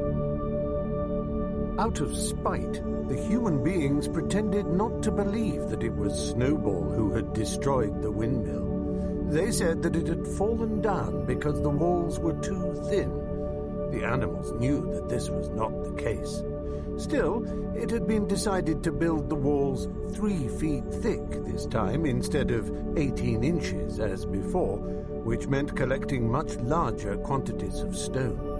For a long time, the quarry was full of snowdrifts and nothing could be done. Some progress was made in the dry, frosty weather that followed, but it was cruel work, and the animals could not feel so hopeful about it as they had felt before. They were always cold, and usually hungry as well. Only Boxer and Clover never lost heart. Squealer made excellent speeches on the joy of service and the dignity of labor, but the other animals found more inspiration in Boxer's strength and his never-failing cry of, "I will work harder." In January, food fell short. The corn ration was drastically reduced, and it was announced that an extra potato ration would be issued to make up for it. Then it was discovered that the greater part of the potato crop had been frosted in the clamps, which had not been covered thickly enough. The potatoes had become soft and discolored, and only a few were edible. For days at a time, the animals had nothing to eat but chaff and mangles. Starvation seemed to stare them in the face. It was vitally necessary to conceal this fact from the outside world. Emboldened by the collapse of the windmill, the human beings were inventing fresh lies about Animal Farm. Once again, it was being put about that all the animals were dying of famine and disease, and that they were continually fighting among themselves and had resorted to cannibalism and infanticide. Napoleon was well aware of the bad results that might follow if the real facts of the food situation were known, and he decided to make use of Mr. Whymper to spread a contrary impression. Hitherto, the animals had had little or no contact with Whymper on his weekly visits. Now, however, a few selected animals, mostly sheep, were instructed to remark casually in his hearing that rations had been increased. In addition, Napoleon ordered the almost empty bins in the store shed to be filled nearly to the brim with sand, which was then covered up with what remained of the grain and meal. On some suitable pretext, Whymper was led through the store shed and allowed to catch a glimpse of the bins. He was deceived and continued to report to the outside world that there was no food shortage on Animal Farm. Nevertheless, towards the end of January, it became obvious that it would be necessary to procure some more grain from somewhere. In these days, Napoleon rarely appeared in public, but spent all his time in the farmhouse, which was guarded at each door by fierce-looking dogs. When he did emerge, it was in a ceremonial manner, with an escort of 6 dogs who closely surrounded him and growled if anyone came too near. Frequently, he did not even appear on Sunday mornings, but issued his orders through one of the other pigs, usually Squealer. One Sunday morning, Squealer announced that the hens, who had just come in to lay again, must surrender their eggs. Napoleon had accepted, through Whymper, a contract for 400 eggs a week. The price of these would pay for enough grain and meal to keep the farm going till summer came on and conditions were easier. When the hens heard this, they raised a terrible outcry. They had been warned earlier that this sacrifice might be necessary, but had not believed that it would really happen. They were just getting their clutches ready for the spring sitting, and they protested that to take the eggs away now was murder. For the first time since the expulsion of Jones, there was something resembling a rebellion. Led by 3 young black Minorca pullets, the hens made a determined effort to thwart Napoleon's wishes. Their method was to fly up to the rafters and there lay their eggs, which smashed to pieces on the floor. Napoleon acted swiftly and ruthlessly. He ordered the hens' rations to be stopped and decreed that any animal giving so much as a grain of corn to a hen should be punished by death. The dogs saw to it that these orders were carried out. For 5 days the hens held out. Then they capitulated and went back to their nesting boxes. 9 hens had died in the meantime. Their bodies were buried in the orchard, and it was given out that they had died of coccidiosis. nothing of this affair, and the eggs were duly delivered, a grocer's van driving up to the farm once a week to take them away. All this while, no more had been seen of Snowball. He was rumoured to be hiding on one of the neighbouring farms, either Foxwood or Pinchfield. Napoleon was by this time on slightly better terms with the other farmers than before. It happened that there was in the yard a pile of timber which had been stacked there 10 years earlier when a beech spinney was cleared. It was well seasoned, and Whymper had advised Napoleon to sell it. Both Mr. Pilkington and Mr. Frederick were anxious to buy it. Napoleon was hesitating between the two, unable to make up his mind. It was noticed that whenever he seemed on the point of coming to an agreement with Frederick, Snowball was declared to be hiding out at Foxwood, while when he inclined towards Pilkington, Snowball was said to be at Pinchfield. Suddenly, early in the spring, an alarming thing was discovered. Snowball was secretly frequenting the farm by night. The animals were so disturbed that they could hardly sleep in their stalls. Every night, it was said, he came creeping in under cover of darkness and performed all kinds of mischief. He stole the corn, he upset the milk pails, he broke the eggs, he trampled the seed beds, he gnawed the bark off the fruit trees. Whenever anything went wrong, it became usual to attribute it to Snowball. If a window was broken or a drain was blocked up, someone was certain to say that Snowball had come in the night and done it. And when the key of the stores shed was lost, the whole farm was convinced that Snowball had thrown it down the well. Curiously enough, they went on believing this even after the mislaid key was found under a sack of meal. The cows declared unanimously that Snowball crept into their stalls and milked them in their sleep. The rats, which had been troublesome that winter, were also said to be in league with Snowball. Napoleon decreed that there should be a full investigation into Snowball's activities. With his dogs in attendance, he set out and made a careful tour of inspection of the farm buildings, the other animals following at a respectful distance.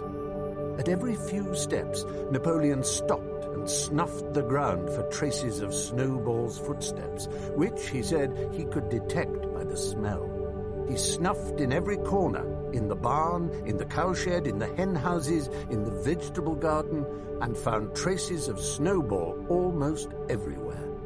He would put his snout to the ground, give several deep sniffs, and exclaim in a terrible voice, "Snowball!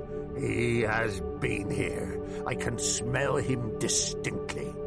And at the word Snowball, all the dogs let out blood-curdling growls and showed their side teeth. The animals were thoroughly frightened. It seemed to them as though Snowball was some kind of invisible influence, pervading the air about them and menacing them with all kinds of dangers. In the evening, Squealer called them together and with an alarmed expression on his face told them that he had some serious news to report. "Comrades," cried Squealer, making little nervous skips, "a most terrible thing has been discovered. Snowball has sold himself to Frederick of Pinchfield Farm, who is even now plotting to attack us and take our farm away from us. Snowball is to act as his guide when the attack begins, but there is worse than that. We had thought that Snowball's rebellion was caused simply by his vanity and ambition, but we were wrong, comrades. Do you know what the real reason was? Snowball was in league with Jones from the very start. He was Jones's secret agent all the time. It has all been proved by documents which he left behind him and which we've only just discovered. To my mind, this explains a great deal, comrades. Did we not see for ourselves how he attempted, fortunately without success, to get us defeated and destroyed at the Battle of the Cowshed?" The animals were stupefied. This was a wickedness far outdoing Snowball's destruction of the windmill, but it was some minutes before they could fully take it in. They all remembered, or thought they remembered, how they had seen Snowball charging ahead of them at the Battle of the Cowshed, how he had rallied and encouraged them at every turn, and how he had not paused for an instant, even when the pellets from Jones's gun had wounded his back. At first it was a little difficult to see how this fitted in with his being on Jones's side. Even Boxer, who seldom asked questions, was puzzled. He lay down, tucked his forehoofs beneath him, shut his eyes, and with a hard effort managed to formulate his thoughts. "I do not believe that," he said. "Snowball fought bravely at the Battle of the Cowshed. I saw him myself. Did we not give him Animal Hero First Class immediately afterwards?" That was our mistake, comrade. For we know now, it is all written down in the secret document that we found, that in reality he was trying to lure us to our doom. "But he was wounded," said Boxer. "We all saw him running with blood." That was part of the arrangement, cried Squealer. Jonesy's shot only grazed him. I could show you this in his own writing if you were able to read it. The plot was for Snowball at the critical moment to give the signal for flight and leave the field to the enemy, and he very nearly succeeded. I will even say, comrades, he would have succeeded if it had not been for our heroic leader, Comrade Napoleon. Do you not remember how, just at the moment when Jones and his men had got inside the yard, Snowball suddenly turned and fled, and many animals followed him? And do you not remember, too, that it was just at that moment, when panic was spreading and all seemed lost, that Comrade Napoleon sprang forward with a cry of "Death to humanity!" and sank his teeth in Jones's leg? "Surely you remember that, comrades?" exclaimed Squealer, frisking from side to side. Now, when Squealer described the scene so graphically, it seemed to the animals that they did remember it. At any rate, they remembered that at the critical moment of the battle, Snowball had turned to flee. But Boxer was still a little uneasy. "I do not believe that Snowball was a traitor at the beginning," he said, finally. "What he has done since is different, but I believe that at the Battle of the Cowshed he was a good comrade." "Our leader, Comrade Napoleon," announced Squealer, speaking very slowly and firmly, "has stated categorically, comrade, that Snowball was Jones's agent from the very beginning. Yes, and from long before the rebellion was ever thought of." "Ah, that is different," said Boxer. "If Comrade Napoleon says it, it must be right." "That is the true spirit, comrade," cried Squealer. But it was noticed he cast a very ugly look at Boxer with his little twinkling eyes. He turned to go, then paused and added impressively, "I warn every animal on this farm to keep his eyes very wide open, for we have reason to think that some of Snowball's secret agents are lurking among us at this moment." 4 days later, in the late afternoon, Napoleon ordered all the animals to assemble in the yard.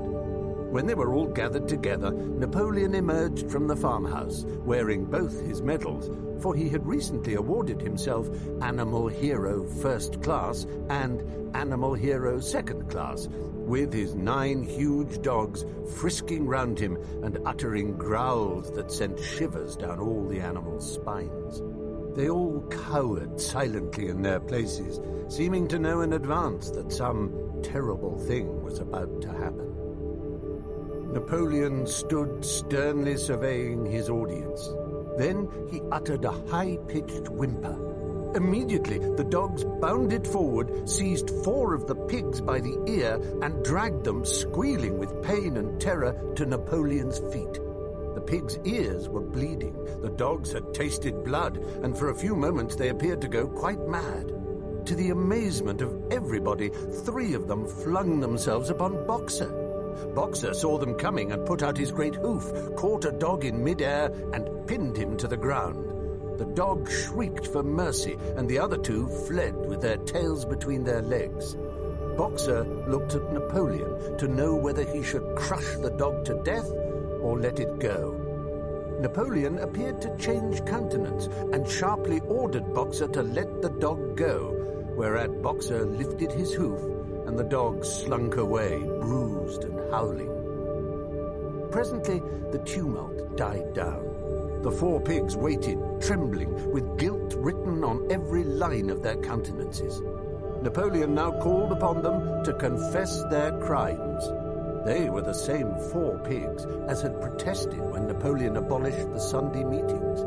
Without any further prompting, they confessed that they had been secretly in touch with Snowball ever since his expulsion, that they had collaborated with him in destroying the windmill, and that they had entered into an agreement with him to hand over Animal Farm to Mr. Frederick.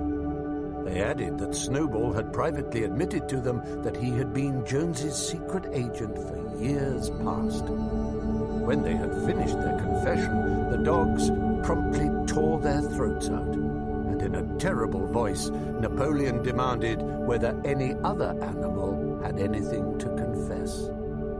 The 3 hens, who had been the ringleaders in the attempted rebellion over the eggs, now came forward and stated that Snowball had appeared to them in a dream and incited them to disobey Napoleon's orders. They too were slaughtered. Then a goose came forward and confessed to having secreted 6 ears of corn during the last year's harvest and eaten them in the night. Then a sheep confessed to having urinated in the drinking pool, urged to do this, so she said, by Snowball, and 2 other sheep confessed to having murdered an old ram, an especially devoted follower of Napoleon, by chasing him round and round a bonfire when he was suffering from a cough. They were all slain on the spot. And so the tale of confessions and executions went on until there was a pile of corpses lying before Napoleon's feet, and the air was heavy with the smell of blood, which had been unknown there since the expulsion of Jones. When it was all over, the remaining animals, except for the pigs and dogs, crept away in a body. They were shaken and miserable. They did not know which was more shocking, the treachery of the animals who had leagued themselves with Snowball, or the cruel retribution they had just witnessed. In the old days, there had often been scenes of bloodshed equally terrible, but it seemed to all of them that it was far worse now that it was happening among themselves. Since Jones had left the farm until today, no animal had killed another animal. Not even a rat had been killed. They had made their way into the little knoll where the half-finished windmill stood, and with one accord they all lay down as though huddling together for warmth. Clover, Muriel, Benjamin, the cows, the sheep, and a whole flock of geese and hens, everyone, indeed, except the cat, who had suddenly disappeared just before Napoleon ordered the animals to assemble. For some time, nobody spoke. Only Boxer remained on his feet. He fidgeted to and fro, swishing his long black tail against his sides and occasionally uttering a little whinny of surprise. Finally, he said, "I do not understand it. I would not have believed that such things could happen on our farm. It must be due to some fault in ourselves. The solution, as I see it, is to work harder. From now onwards, I shall get up a full hour earlier in the mornings." And he moved off at his lumbering trot and made for the quarry. Having got there, he collected 2 successive loads of stone and dragged them down to the windmill before retiring for the night. The animals huddled around Clover, not speaking. The knoll where they were lying gave them a wide prospect across the countryside. Most of Animal Farm was within their view, the long pasture stretching down to the main road, the hayfield, the spinney, the drinking pool, the ploughed fields where the young wheat was thick and green, and the red roofs of the farm buildings with the smoke curling from the chimneys. It was a clear spring evening. The grass and the bursting hedges were gilded by the level rays of the sun. Never had the farm, and with a kind of surprise they remembered that it was their own farm, every inch of it their own property, appeared to the animals so desirable a place. As Clover looked down the hillside, her eyes filled with tears. If she could have spoken her thoughts, it would have been to say that this was not what they had aimed at when they had set themselves years ago to work for the overthrow of the human race. These scenes of terror and slaughter were not what they had looked forward to on that night when old Major first stirred them to rebellion. If she herself had had any picture of the future, it had been of a society of animals set free from hunger and the whip, all equal, each working according to his capacity, the strong protecting the weak, as she had protected the lost brood of ducklings with her foreleg on the night of Major's speech. Instead, she did not know why, they had come to a time when no one dared speak his mind, when fierce, growling dogs roamed everywhere, and when you had to watch your comrades torn to pieces after confessing to shocking crimes. There was no thought of rebellion or disobedience in her mind. She knew that even as things were, they were far better off than they had been in the days of Jones, and that before all else it was needful to prevent the return of the human beings. Whatever happened, she would remain faithful, work hard, carry out the orders that were given to her, and accept the leadership of Napoleon. But still, it was not for this that she and all the other animals had hoped and toiled. It was not for this that they had built the windmill and faced the bullets of Jones's gun.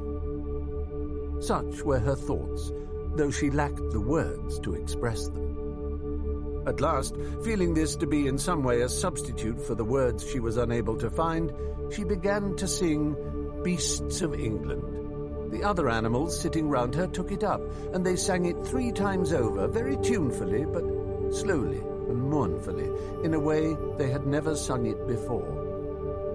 They had just finished singing it for the 3rd time when Squealer, attended by 2 dogs, approached them with the air of having something important to say. He announced that by a special decree of Comrade Napoleon, Beasts of England had been abolished. From now onwards, it was forbidden to sing it. The animals were taken aback. Why? Cried Muriel. It is no longer needed, comrade, said Squealer stiffly. Beasts of England was the song of the rebellion, but the rebellion is now completed. The execution of the traitors this afternoon was the final act. The enemy, both external and internal, has been defeated. In Beasts of England, we expressed our longing for a better society in days to come, but that society has now been established. Clearly, this song has no longer any purpose. Frightened though they were, some of the animals might possibly have protested, but at this moment the sheep set up their usual bleating of 4 legs good, 2 legs bad, which went on for several minutes and put an end to the discussion. So, Beasts of England was heard no more. In its place, Minimus, the poet, had composed another song, which began, Animal farm, never through me shalt thou come to harm. And this was sung every Sunday morning after the hoisting of the flag. But somehow, neither the words nor the tune ever seemed to the animals to come up to Beasts of England. Chapter 8. A few days later, when the terror caused by the executions had died down, some of the animals remembered, or thought they remembered, that the 6th commandment decreed, no animal shall kill any other animal. And though no one cared to mention it in the hearing of the pigs or the dogs, it was felt that the killings which had taken place did not square with this. Clover asked Benjamin to read her the 6th commandment, and when Benjamin, as usual, said that he refused to meddle in such matters, she fetched Muriel. Muriel read the commandment for her. It ran, no animal shall kill any other animal without cause. Somehow or other, the last 2 words had slipped out of the animal's memory. But they saw now that the commandment had not been violated, for clearly there was good reason for killing the traitors who had leagued themselves with Snowball. Throughout the year, the animals worked even harder than they had worked in the previous year. To rebuild the windmill with walls twice as thick as before and to finish it by the appointed date, together with the regular work of the farm, was a tremendous labor. There were times when it seemed to the animals that they worked longer hours and fed no better than they had done in Jones's day. On Sunday mornings, Squealer, holding down a long strip of paper with his trotter, would read out to them lists of figures proving that the production of every class of foodstuff had increased by 200%, 300%, or 500%, as the case might be. The animals saw no reason to disbelieve him, especially as they could no longer remember very clearly what conditions had been like before the rebellion. All the same, there were days when they felt that they would sooner have had less figures and more food. All orders were now issued through Squealer or one of the other pigs. Napoleon himself was not seen in public as often as once in a fortnight. When he did appear, he was attended not only by his retinue of dogs, but by a black cockerel who marched in front of him and acted as a kind of trumpeter, letting out a loud cock-a-doodle-doo before Napoleon spoke. Even in the farmhouse, it was said, Napoleon inhabited separate apartments from the others. He took his meals alone, with 2 dogs to wait upon him, and always ate from the Crown Derby dinner service, which had been in the glass cupboard in the drawing room. It was also announced that the gun would be fired every year on Napoleon's birthday, as well as on the other 2 anniversaries. Napoleon was now never spoken of simply as Napoleon. He was always referred to in formal style as our leader, Comrade Napoleon, and the pigs liked to invent for him such titles as Father of all animals, Terror of mankind, Protector of the sheepfold, Duckling's friend, and the like. In his speeches, Squealer would talk with the tears rolling down his cheeks of Napoleon's wisdom, the goodness of his heart, and the deep love he bore to all animals everywhere, even and especially the unhappy animals who still lived in ignorance and slavery on other farms. It had become usual to give Napoleon the credit for every successful achievement and every stroke of good fortune. You would often hear one hen remark to another, "Under the guidance of our leader, Comrade Napoleon, I have laid 5 eggs in 6 days." Or 2 cows, enjoying a drink at the pool, would exclaim, "Thanks to the leadership of Comrade Napoleon, how excellent this water tastes." The general feeling on the farm was expressed in a poem entitled Comrade Napoleon, which was composed by Minimus and which ran as follows.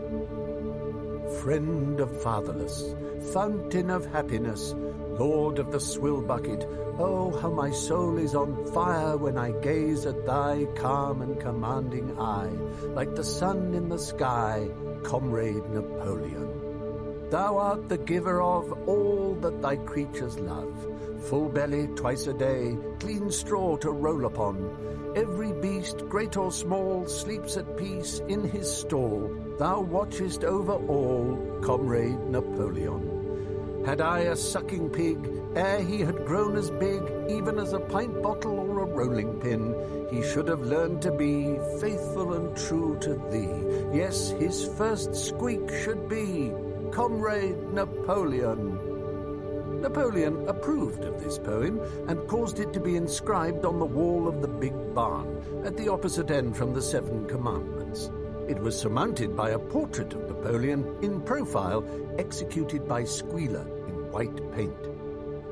Meanwhile, through the agency of Whymper, Napoleon was engaged in complicated negotiations with Frederick and Pilkington. The pile of timber was still unsold. Of the 2, Frederick was the more anxious to get hold of it, but he would not offer a reasonable price.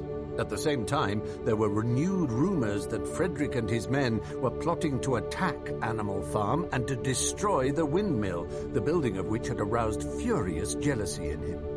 Snowball was known to be still skulking on Pinchfield Farm. In the middle of the summer, the animals were alarmed to hear that 3 hens had come forward and confessed that, inspired by Snowball, they had entered into a plot to murder Napoleon. They were executed immediately, and fresh precautions for Napoleon's safety were taken.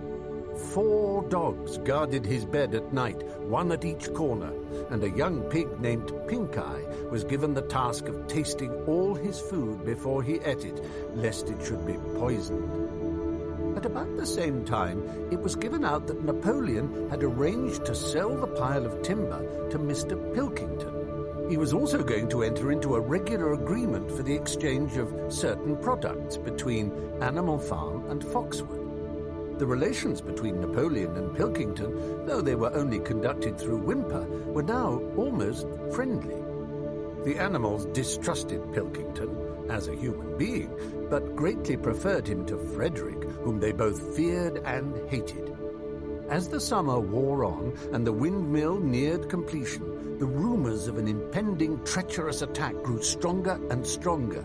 Frederick, it was said, intended to bring against them 20 men, all armed with guns, and he had already bribed the magistrates and police, so that if he could once get hold of the title deeds of Animal Farm, they would ask no questions.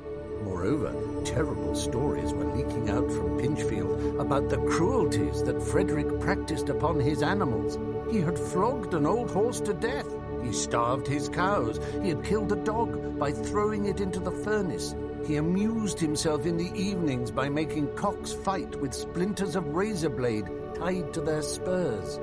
The animals' blood boiled with rage when they heard of these things being done to their comrades, and sometimes they clamoured to be allowed to go out in a body and attack Pinchfield Farm, drive out the humans and set the animals free. But Squealer counselled them to avoid rash actions and trust in Comrade Napoleon's strategy. Nevertheless, feeling against Frederick continued to run high. One Sunday morning, Napoleon appeared in the barn and explained that he had never at any time contemplated selling the pile of timber to Frederick. He considered it beneath his dignity, he said, to have dealings with scoundrels of that description. The pigeons, who were still sent out to spread tidings of the rebellion, were forbidden to set foot anywhere on Foxwood, and were also ordered to drop their former slogan of "Death to Humanity" in favour of "Death to Frederick." In the late summer, yet another of Snowball's machinations was laid bare. The wheat crop was full of weeds, and it was discovered that on one of his nocturnal visits, Snowball had mixed weed seeds with the seed corn. A gander, who had been privy to the plot, had confessed his guilt to Squealer and immediately committed suicide by swallowing deadly nightshade berries. The animals now also learned that Snowball had never, as many of them had believed hitherto, received the Order of Animal Hero First Class. This was merely a legend which had been spread some time after the Battle of the Cowshed by Snowball himself. So far from being decorated, he had been censured for showing cowardice in the battle. Once again, some of the animals heard this with a certain bewilderment, but Squealer was soon able to convince them that their memories had been at fault. In the autumn, by a tremendous, exhausting effort, for the harvest had to be gathered at almost the same time, the windmill was finished. The machinery had still to be installed, and Whimper was negotiating the purchase of it, but the structure was completed. In the teeth of every difficulty, in spite of inexperience, of primitive implements, of bad luck, and of Snowball's treachery, the work had been finished punctually to the very day. Tired out, but proud, the animals walked round and round their masterpiece, which appeared even more beautiful in their eyes than when it had been built the first time. Moreover, the walls were twice as thick as before. Nothing short of explosives would lay them low this time.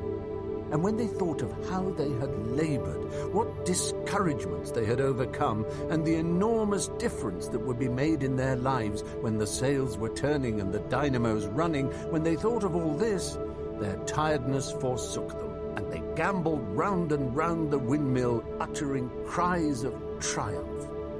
Napoleon himself, attended by his dogs and his cockerel, came down to inspect the completed work.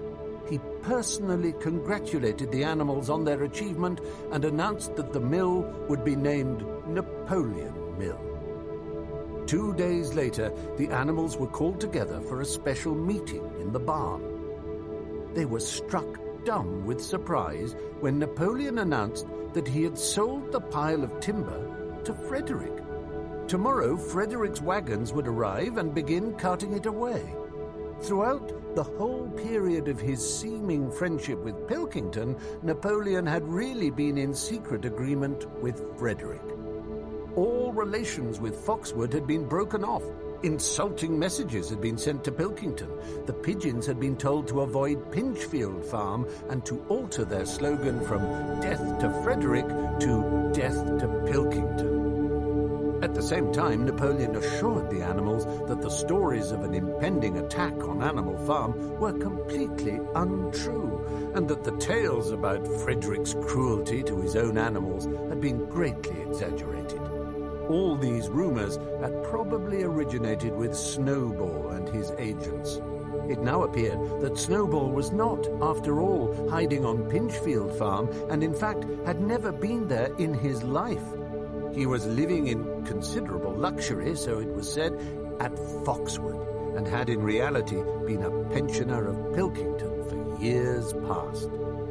The pigs were in ecstasies over Napoleon's cunning. By seeming to be friendly with Pilkington, he had forced Frederick to raise his price by £12.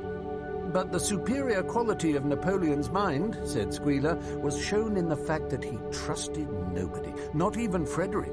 Frederick had wanted to pay for the timber with something called a cheque, which it seemed was a piece of paper with a promise to pay written upon it, but Napoleon was too clever for him. He had demanded payment in real £5 notes, which were to be handed over before the timber was removed.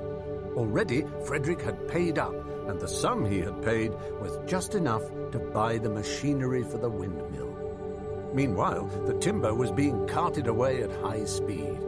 When it was all gone, another special meeting was held in the barn for the animals to inspect Frederick's banknotes. Smiling beatifically and wearing both his decorations, Napoleon reposed on a bed of straw on the platform with the money at his side, neatly piled on a china dish from the farmhouse kitchen. The animals filed slowly past, and each gazed his fill. And Boxer put out his nose to sniff at the banknotes, and the flimsy white things stirred and rustled in his breath. 3 days later, there was a terrible hullabaloo. Whymper, his face deadly pale, came racing up the path on his bicycle, flung it down in the yard, and rushed straight into the farmhouse. The next moment, a choking roar of rage sounded from Napoleon's apartments. The news of what had happened sped round the farm like wildfire. The banknotes were forgeries. Frederick had got the timber for nothing. Napoleon called the animals together immediately and in a terrible voice pronounced the death sentence upon Frederick. When captured, he said, Frederick should be boiled alive. At the same time, he warned them that after this treacherous deed, the worst was to be expected. Frederick and his men might make their long-expected attack at any moment. Sentinels were placed at all the approaches to the farm. In addition, 4 pigeons were sent to Foxwood with a conciliatory message, which it was hoped might re-establish good relations with Pilkington. The very next morning, the attack came. The animals were at breakfast when the lookouts came racing in with the news that Frederick and his followers had already come through the 5-barred gate. Boldly enough, the animals sallied forth to meet them, but this time they did not have the easy victory that they had had in the Battle of the Cowshed. There were 15 men with half a dozen guns between them, and they opened fire as soon as they got within 50 yards. The animals could not face the terrible explosions and the stinging pellets, and in spite of the efforts of Napoleon and Boxer to rally them, they were soon driven back. A number of them were already wounded. They took refuge in the farm buildings and peeped cautiously out from chinks and knotholes. The whole of the big pasture, including the windmill, was in the hands of the enemy. For the moment, even Napoleon seemed at a loss. He paced up and down without a word, his tail rigid and twitching. Wistful glances were sent in the direction of Foxwood. If Pilkington and his men would help them, the day might yet be won. But at this moment, the 4 pigeons who had been sent out on the day before returned, one of them bearing a scrap of paper from Pilkington. On it was penciled the words, "Serves you right." Meanwhile, Frederick and his men had halted about the windmill. The animals watched them, and a murmur of dismay went round. 2 of the men had produced a crowbar and a sledgehammer. They were going to knock the windmill down. "Impossible!" cried Napoleon. "We have built the walls far too thick for that. They could not knock it down in a week. Courage, comrades!" But Benjamin was watching the movements of the men intently. The 2 with the hammer and the crowbar were drilling a hole near the base of the windmill. Slowly, and with an air almost of amusement, Benjamin nodded his long muzzle. "I thought so," he said. "Do you not see what they are doing? In another moment they are going to pack blasting powder into that hole." Terrified, the animals waited. It was impossible now to venture out of the shelter of the buildings. After a few minutes, the men were seen to be running in all directions. Then there was a deafening roar. The pigeons swirled into the air, and all the animals, except Napoleon, flung themselves flat on their bellies and hid their faces. When they got up again, a huge cloud of black smoke was hanging where the windmill had been. Slowly the breeze drifted it away. The windmill had ceased to exist. At this sight, the animals' courage returned to them. The fear and despair they had felt a moment earlier were drowned in their rage against this vile, contemptible act. A mighty cry for vengeance went up, and without waiting for further orders, they charged forth in a body and made straight for the enemy. This time they did not heed the cruel pellets that swept over them like hail. It was a savage, bitter battle. The men fired again and again, and when the animals got to close quarters, lashed out with their sticks and their heavy boots. A cow, 3 sheep, and 2 geese were killed, and nearly everyone was wounded. Even Napoleon, who was directing operations from the rear, had the tip of his tail chipped by a pellet. But the men did not go unscathed either. 3 of them had their heads broken by blows from boxers' hoofs. Another was gored in the belly by a cow's horn. Another had his trousers nearly torn off by Jessie and Bluebell. And when the 9 dogs of Napoleon's own bodyguard, whom he had instructed to make a detour under cover of the hedge, suddenly appeared on the men's flank, baying ferociously, panic overtook them. They saw that they were in danger of being surrounded. Frederick shouted to his men to get out while the going was good, and the next moment the cowardly enemy was running for dear life. The animals chased them right down to the bottom of the field and got in some last kicks at them as they forced their way through the thorn hedge. They had won, but they were weary and bleeding. Slowly they began to limp back towards the farm. The sight of their dead comrades stretched upon the grass moved some of them to tears, and for a little while they halted in sorrowful silence at the place where the windmill had once stood. Yes, it was gone. Almost the last trace of their labor was gone. Even the foundations were partially destroyed. And in rebuilding it, they could not this time, as before, make use of the fallen stones. This time the stones had vanished too. The force of the explosion had flung them to distances of hundreds of yards. It was as though the windmill had never been. As they approached the farm, Squealer, who had unaccountably been absent during the fighting, came skipping towards them, whisking his tail and beaming with satisfaction. And the animals heard, from the direction of the farm buildings, the solemn booming of a gun. "What is that gun firing for?" said Boxer. To celebrate our victory, cried Squealer. What victory? said Boxer. His knees were bleeding, he had lost a shoe and split his hoof, and a dozen pellets had lodged themselves in his hind leg. What victory, comrade? Have we not driven the enemy off our soil, the sacred soil of Animal Farm? But they have destroyed the windmill, and we had worked on it for 2 years. What matter? We will build another windmill. We will build 6 windmills if we feel like it. You do not appreciate, comrade, the mighty thing that we have done. The enemy was in occupation of this very ground that we stand upon, and now, thanks to the leadership of Comrade Napoleon, we have won every inch of it back again. Then we have won back what we had before, said Boxer. That is our victory, said Squealer. They limped into the yard. The pellets under the skin of Boxer's legs smarted painfully. He saw ahead of him the heavy labor of rebuilding the windmill from the foundations, and already in imagination he braced himself for the task. But for the first time it occurred to him that he was 11 years old, and that perhaps his great muscles were not quite what they had once been. But when the animals saw the green flag flying and heard the gun firing again, 7 times it was fired in all, and heard the speech that Napoleon made congratulating them on their conduct, it did seem to them after all that they had won a great victory. The animals slain in the battle were given a solemn funeral. Boxer and Clover pulled the wagon which served as a hearse, and Napoleon himself walked at the head of the procession. 2 whole days were given over to celebrations.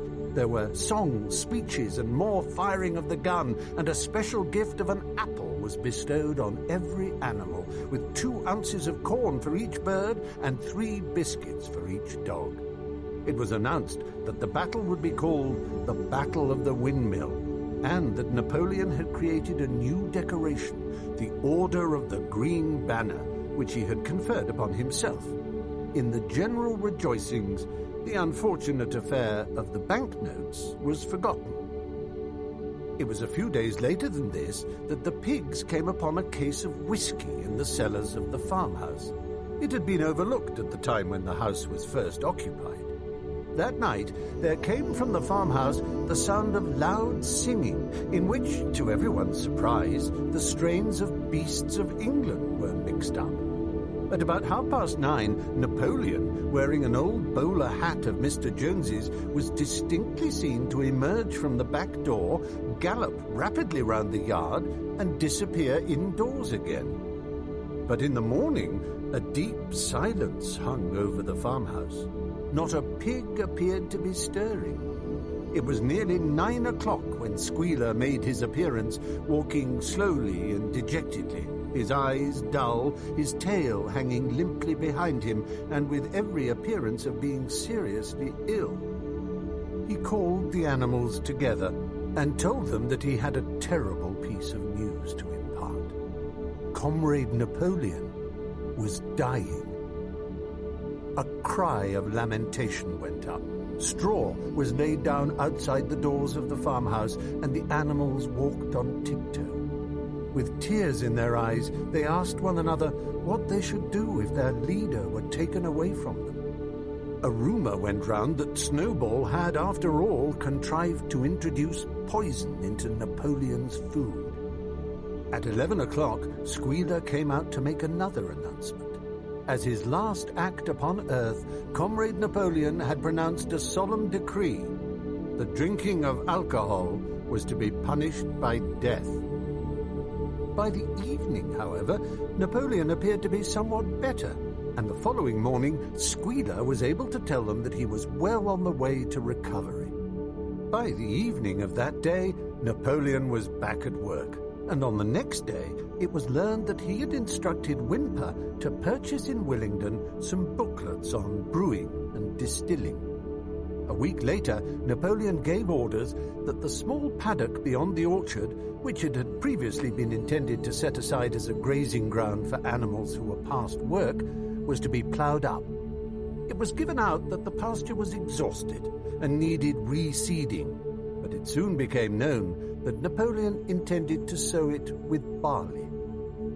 About this time, there occurred a strange incident which hardly anyone was able to understand. One night, at about 12 o'clock, there was a loud crash in the yard, and the animals rushed out of their stalls. It was a moonlit night. At the foot of the end wall of the big barn where the 7 commandments were written, there lay a ladder broken in 2 pieces. Squealer, temporarily stunned, was sprawling beside it, and near at hand there lay a lantern, a paintbrush, and an overturned pot of white paint. The dogs immediately made a ring round Squealer and escorted him back to the farmhouse as soon as he was able to walk. None of the animals could form any idea as to what this meant, except old Benjamin, who nodded his muzzle with a knowing air and seemed to understand, but would say nothing.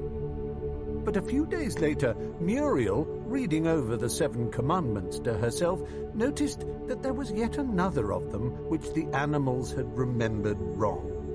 They had thought that the 5th commandment was, "No animal shall drink alcohol," but there were 2 words that they had forgotten. Actually, the commandment read, "No animal shall drink alcohol to excess." Chapter 9. Boxer's split hoof was a long time in healing. They had started the rebuilding of the windmill the day after the victory celebrations were ended. Boxer refused to take even a day off work and made it a point of honor not to let it be seen that he was in pain. In the evenings, he would admit privately to Clover that the hoof troubled him a great deal.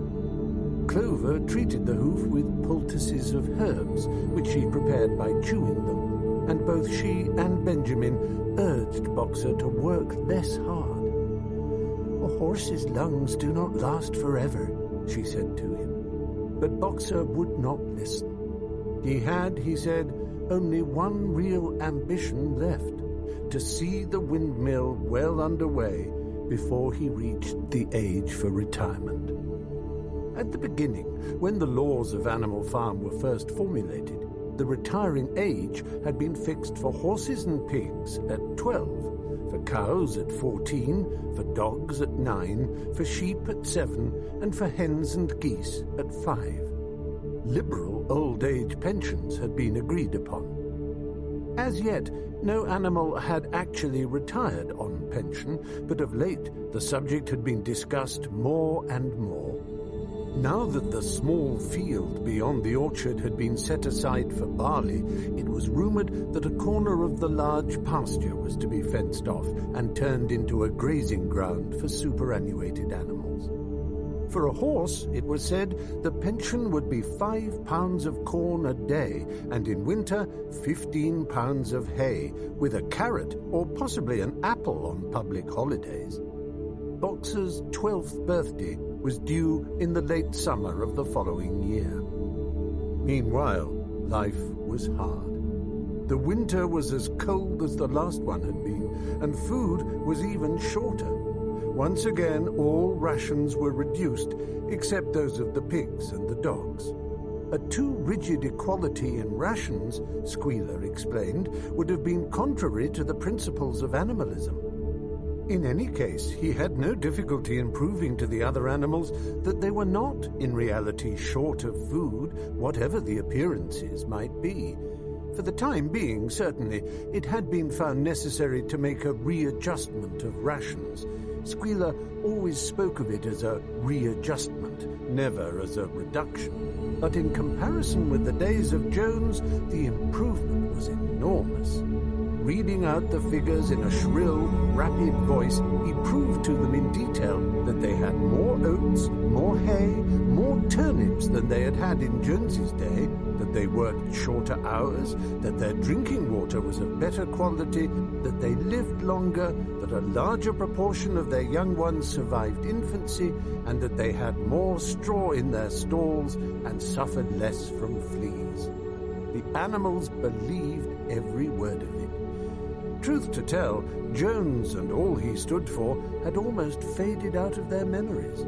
They knew that life nowadays was harsh and bare, that they were often hungry and often cold, and that they were usually working when they were not asleep, but doubtless it had been worse in the old days.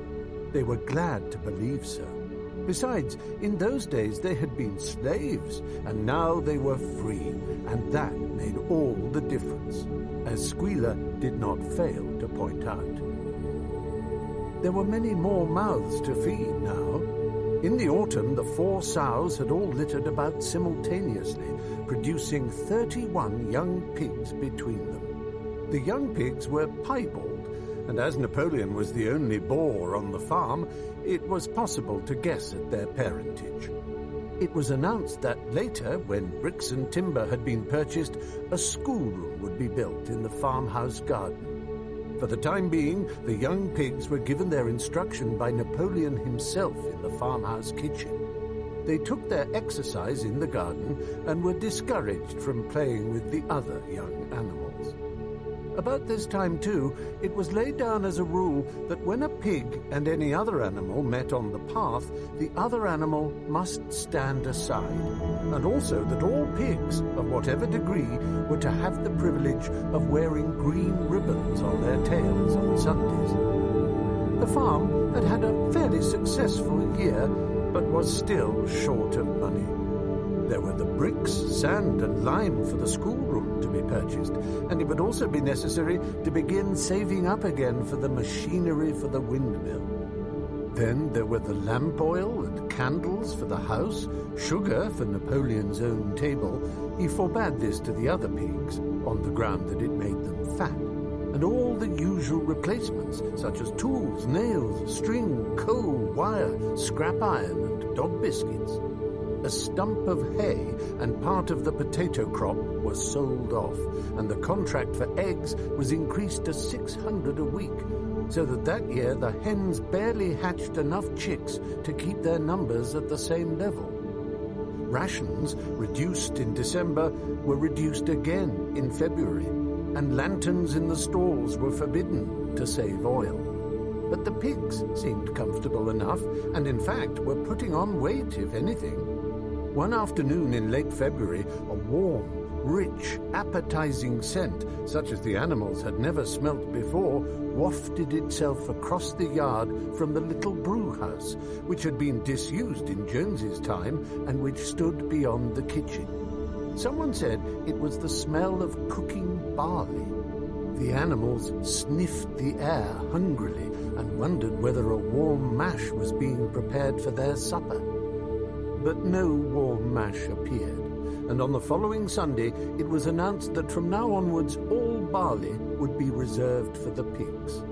The field beyond the orchard had already been sown with barley, and the news soon leaked out that every pig was now receiving a ration of a pint of beer daily, with half a gallon for Napoleon himself, which was always served to him in the Crown Derby soup tureen. But if there were hardships to be borne, they were partly offset by the fact that life nowadays had a greater dignity than it had had before. There were more songs, more speeches, more processions. Napoleon had commanded that once a week there should be held something called a spontaneous demonstration, the object of which was to celebrate the struggles and triumphs of Animal Farm. At the appointed time, the animals would leave their work and march round the precincts of the farm in military formation, with the pigs leading, then the horses, then the cows, then the sheep, and then the poultry. The dogs flanked the procession, and at the head of all marched Napoleon's black cockerel. Boxer and Clover always carried between them a green banner marked with the hoof and the horn, and the caption, "Long live Comrade Napoleon."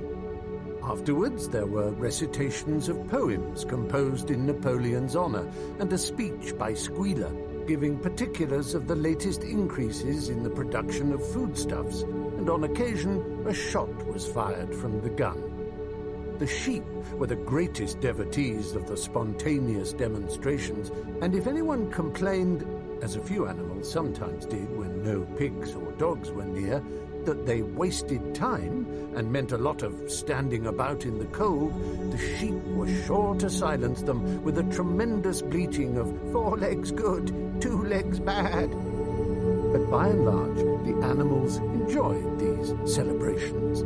They found it comforting to be reminded that after all, they were truly their own masters, and that the work they did was for their own benefit. So that what with the songs, the processions, squealers, lists of figures, the thunder of the gun, the crowing of the cockerel, and the fluttering of the flag, they were able to forget that their bellies were empty, at least part of the time.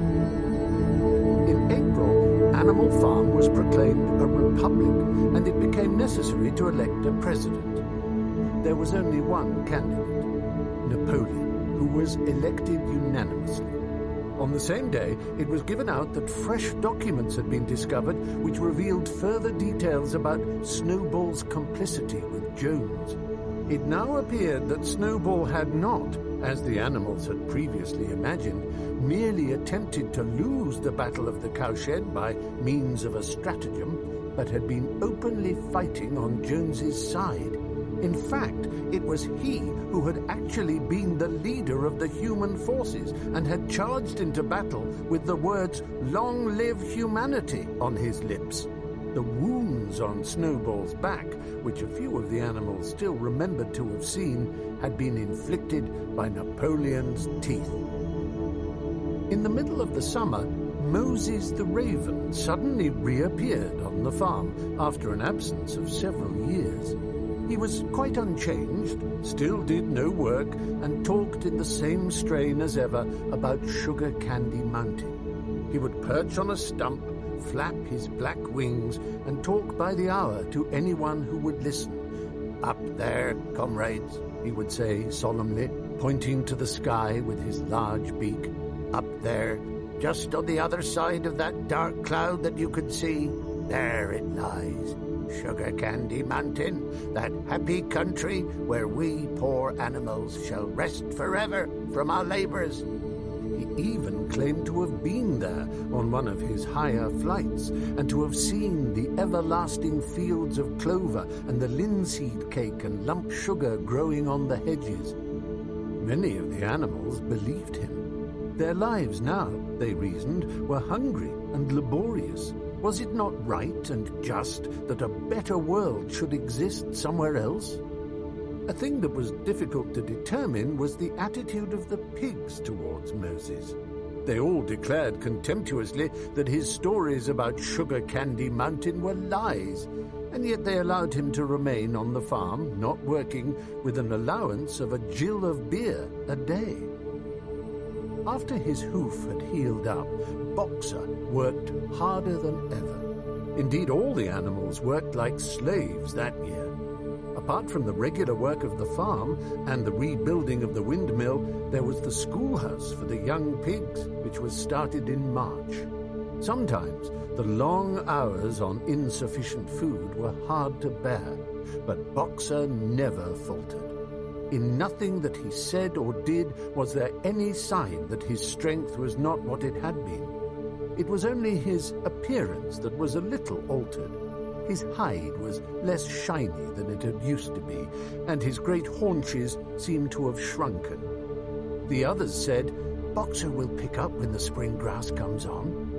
But the spring grass came, and Boxer grew no fatter. Sometimes, on the slope leading to the top of the quarry, when he braced his muscles against the weight of some vast boulder, it seemed that nothing kept him on his feet except the will to continue.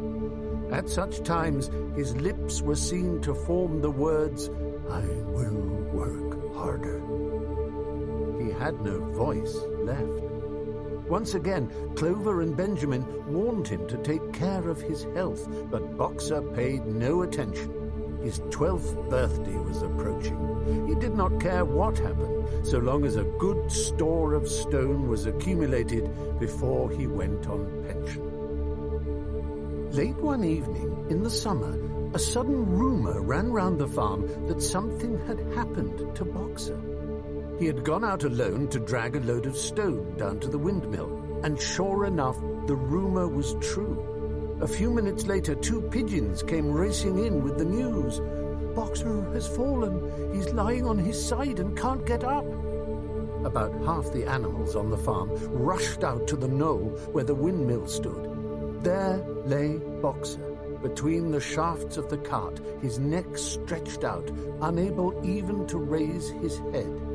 His eyes were glazed, his sides matted with sweat. A thin stream of blood had trickled out of his mouth. Clover dropped to her knees at his side. "Boxer," she cried, "how are you?" "It is my lung," said Boxer in a weak voice. "It does not matter. I think you will be able to finish the windmill without me. There is a pretty good store of stone accumulated. I had only another month to go in any case. To tell you the truth, I had been looking forward to my retirement. And perhaps, as Benjamin is growing old too, they will let him retire at the same time and be a companion to me." "We must get help at once," said Clover. "Run, somebody, and tell Squealer what has happened." All the other animals immediately raced back to the farmhouse to give Squealer the news. Only Clover remained, and Benjamin, who lay down at Boxer's side and without speaking kept the flies off him with his long tail. After about a quarter of an hour, Squealer appeared, full of sympathy and concern. He said that Comrade Napoleon had learned with the very deepest distress of this misfortune to one of the most loyal workers on the farm and was already making arrangements to send Boxer to be treated in the hospital at Willingdon. The animals felt a little uneasy at this. Except for Molly and Snowball, no other animal had ever left the farm, and they did not like to think of their sick comrade in the hands of human beings. However, Squealer easily convinced them that the veterinary surgeon in Willingdon could treat Boxer's case more satisfactorily than could be done on the farm. And about half an hour later, when Boxer had somewhat recovered, he was with difficulty got onto his feet and managed to limp back to his stall, where Clover and Benjamin had prepared a good bed of straw for him. For the next 2 days, Boxer remained in his stall. The pigs had sent out a large bottle of pink medicine, which they had found in the medicine chest in the bathroom, and Clover administered it to Boxer twice a day after meals. In the evenings, she lay in his stall and talked to him, while Benjamin kept the flies off him. Boxer professed not to be sorry for what had happened. If he made a good recovery, he might expect to live another 3 years, and he looked forward to the peaceful days that he would spend in the corner of the big pasture. It would be the first time that he had had leisure to study and improve his mind. He intended, he said, to devote the rest of his life to learning the remaining 22 letters of the alphabet. However, Benjamin and Clover could only be with Boxer after working hours, and it was in the middle of the day when the van came to take him away. The animals were all at work, weeding turnips under the supervision of a pig, when they were astonished to see Benjamin come galloping from the direction of the farm buildings, braying at the top of his voice. It was the first time that they had ever seen Benjamin excited. Indeed, it was the first time that anyone had ever seen him gallop. "Quick, quick," he shouted. "Come at once. They're taking Boxer away." Without waiting for orders from the pig, the animals broke off work and raced back to the farm buildings. Sure enough, there in the yard was a large closed van drawn by 2 horses with lettering on its side and a sly-looking man in a low-crowned bowler hat sitting on the driver's seat. And Boxer's stall was empty. The animals crowded round the van. "Goodbye, Boxer," they chorused. "Goodbye." "Fools! Fools!" shouted Benjamin, prancing round them and stamping the earth with his small hoofs. "Fools! Do you not see what is written on the side of that van?" That gave the animals pause, and there was a hush. Muriel began to spell out the words, but Benjamin pushed her aside, and in the midst of a deadly silence, he read, Alfred Simmons, horse slaughterer and glue boiler, Willingdon, dealer in hides and bone meal, kennels supplied. Do you not understand what that means? They are taking Boxer to the knackers. A cry of horror burst from all the animals. At this moment, the man on the box whipped up his horses, and the van moved out of the yard at a smart trot. All the animals followed, crying out at the tops of their voices. Clover forced her way to the front. The van began to gather speed. Clover tried to stir her stout limbs to a gallop and achieved a canter. "Boxer!" she cried. "Boxer! Boxer! Boxer!"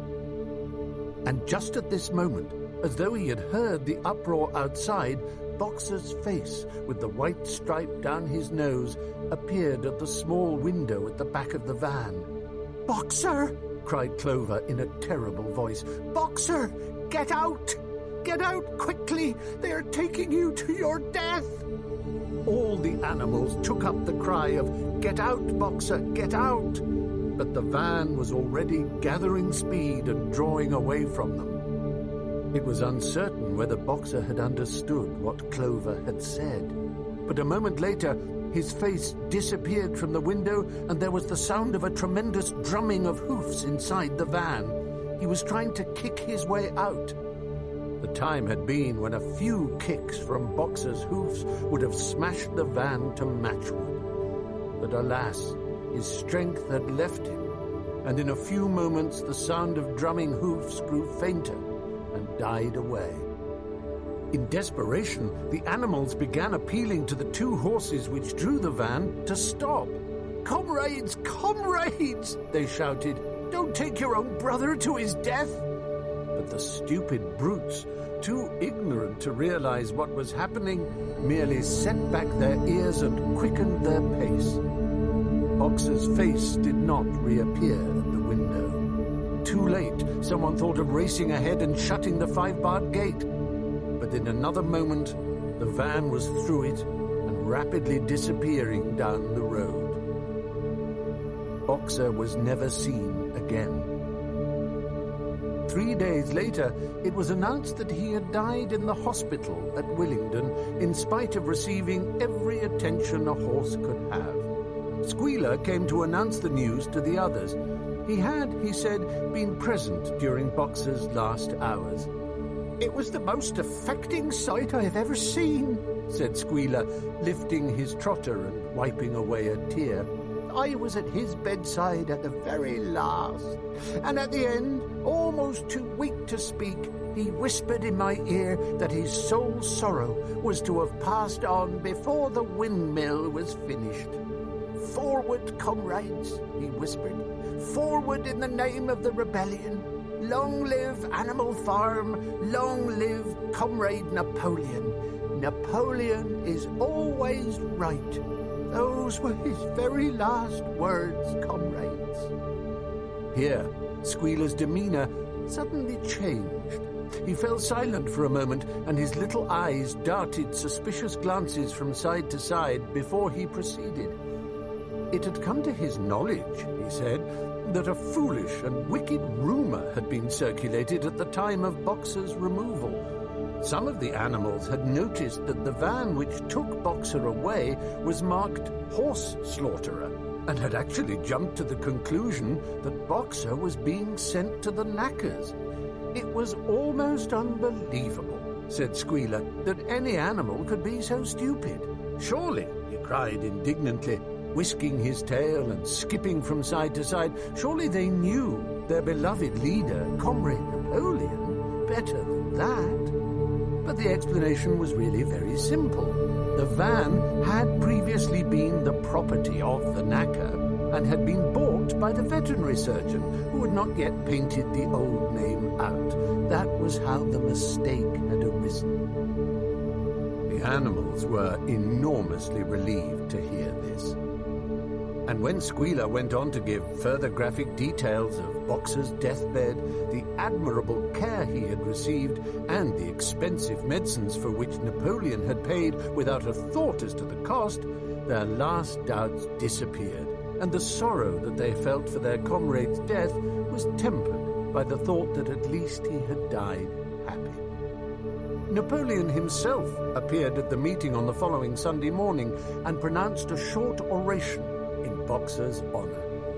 It had not been possible, he said, to bring back their lamented comrade's remains for interment on the farm, but he had ordered a large wreath to be made from the laurels in the farmhouse garden and sent down to be placed on Boxer's grave. And in a few days' time, the pigs intended to hold a memorial banquet in Boxer's honor. Napoleon ended his speech with a reminder of Boxer's two favorite maxims: "I will work harder," and "Comrade Napoleon is always right." Maxims, he said, which every animal would do well to adopt as his own. On the day appointed for the banquet, a grocer's van drove up from Willingdon and delivered a large wooden crate at the farmhouse.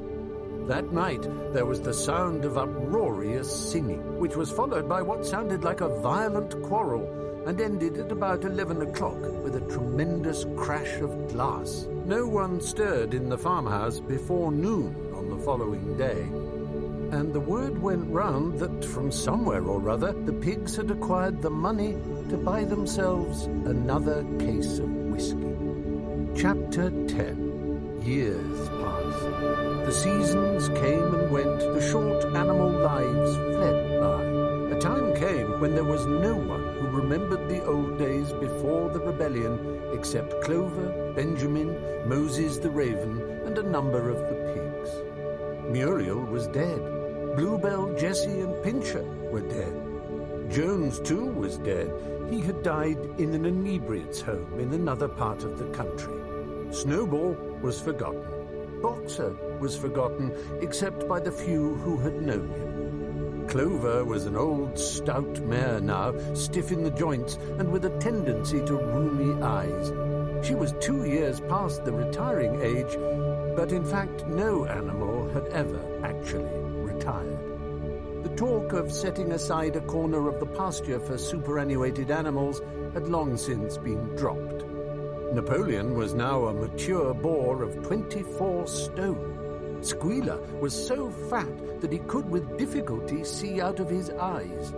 Only old Benjamin was much the same as ever, except for being a little greyer about the muzzle, and, since Boxer's death, more morose and taciturn than ever. There were many more creatures on the farm now, though the increase was not so great as had been expected in earlier years. Many animals had been born to whom the rebellion was only a dim tradition passed on by word of mouth, and others had been bought who had never heard mention of such a thing before their arrival. The farm possessed 3 horses now besides Clover. They were fine, upstanding beasts, willing workers and good comrades, but very stupid. None of them proved able to learn the alphabet beyond the letter B. They accepted everything that they were told about the rebellion and the principles of animalism, especially from Clover, for whom they had an almost filial respect, but it was doubtful whether they understood very much of it. The farm was more prosperous now and better organized. It had even been enlarged by 2 fields which had been bought from Mr. Pilkington. The windmill had been successfully completed at last, and the farm possessed a threshing machine and a hay elevator of its own, and various new buildings had been added to it. Whymper had bought himself a dog-cart. The windmill, however, had not, after all, been used for generating electrical power. It was used for milling corn, and brought in a handsome money profit. The animals were hard at work building yet another windmill. When that one was finished, so it was said, the dynamos would be installed. But the luxuries of which Snowball had once taught the animals to dream, the stalls with electric light and hot and cold water and the 3-day week, were no longer talked about. Napoleon had denounced such ideas as contrary to the spirit of animalism. The truest happiness, he said, lay in working hard and living frugally. Somehow it seemed as though the farm had grown richer, without making the animals themselves any richer, except of course for the pigs and the dogs. Perhaps this was partly because there were so many pigs and so many dogs. It was not that these creatures did not work after their fashion. There was, as Squealer was never tired of explaining, endless work in the supervision and organization of the farm. Much of this work was of a kind that the other animals were too ignorant to understand. For example, Squealer told them that the pigs had to expend enormous labors every day upon mysterious things called files, reports, minutes, and memoranda. These were large sheets of paper which had to be closely covered with writing, and as soon as they were so covered, they were burnt in the furnace. This was of the highest importance for the welfare of the farm, Squealer said. But still, neither pigs nor dogs produced any food by their own labor, and there were very many of them, and their appetites were always good. As for the others, their life, so far as they knew, was as it had always been. They were generally hungry, they slept on straw, they drank from the pool, they labored in the fields. In winter they were troubled by the cold, and in summer by the flies. Sometimes the older ones among them racked their dim memories and tried to determine whether in the early days of the rebellion, when Jones's expulsion was still recent, things had been better or worse than now. They could not remember. There was nothing with which they could compare their present lives. They had nothing to go upon except Squealer's lists of figures, which invariably demonstrated that everything was getting better and better. The animals found the problem insoluble. In any case, they had little time for speculating on such things now. Only old Benjamin professed to remember every detail of his long life, and to know that things never had been, nor ever could be, much better or much worse. Hunger, hardship, and disappointment being, so he said, the unalterable law of life. And yet the animals never gave up hope. More, they never lost, even for an instant, their sense of honor and privilege in being members of Animal Farm. They were still the only farm in the whole county, in all England, owned and operated by animals. Not one of them, not even the youngest, not even the newcomers who had been brought from farms 10 or 20 miles away, ever ceased to marvel at that. And when they heard the gun booming and saw the green flag fluttering at the masthead, their hearts swelled with imperishable pride.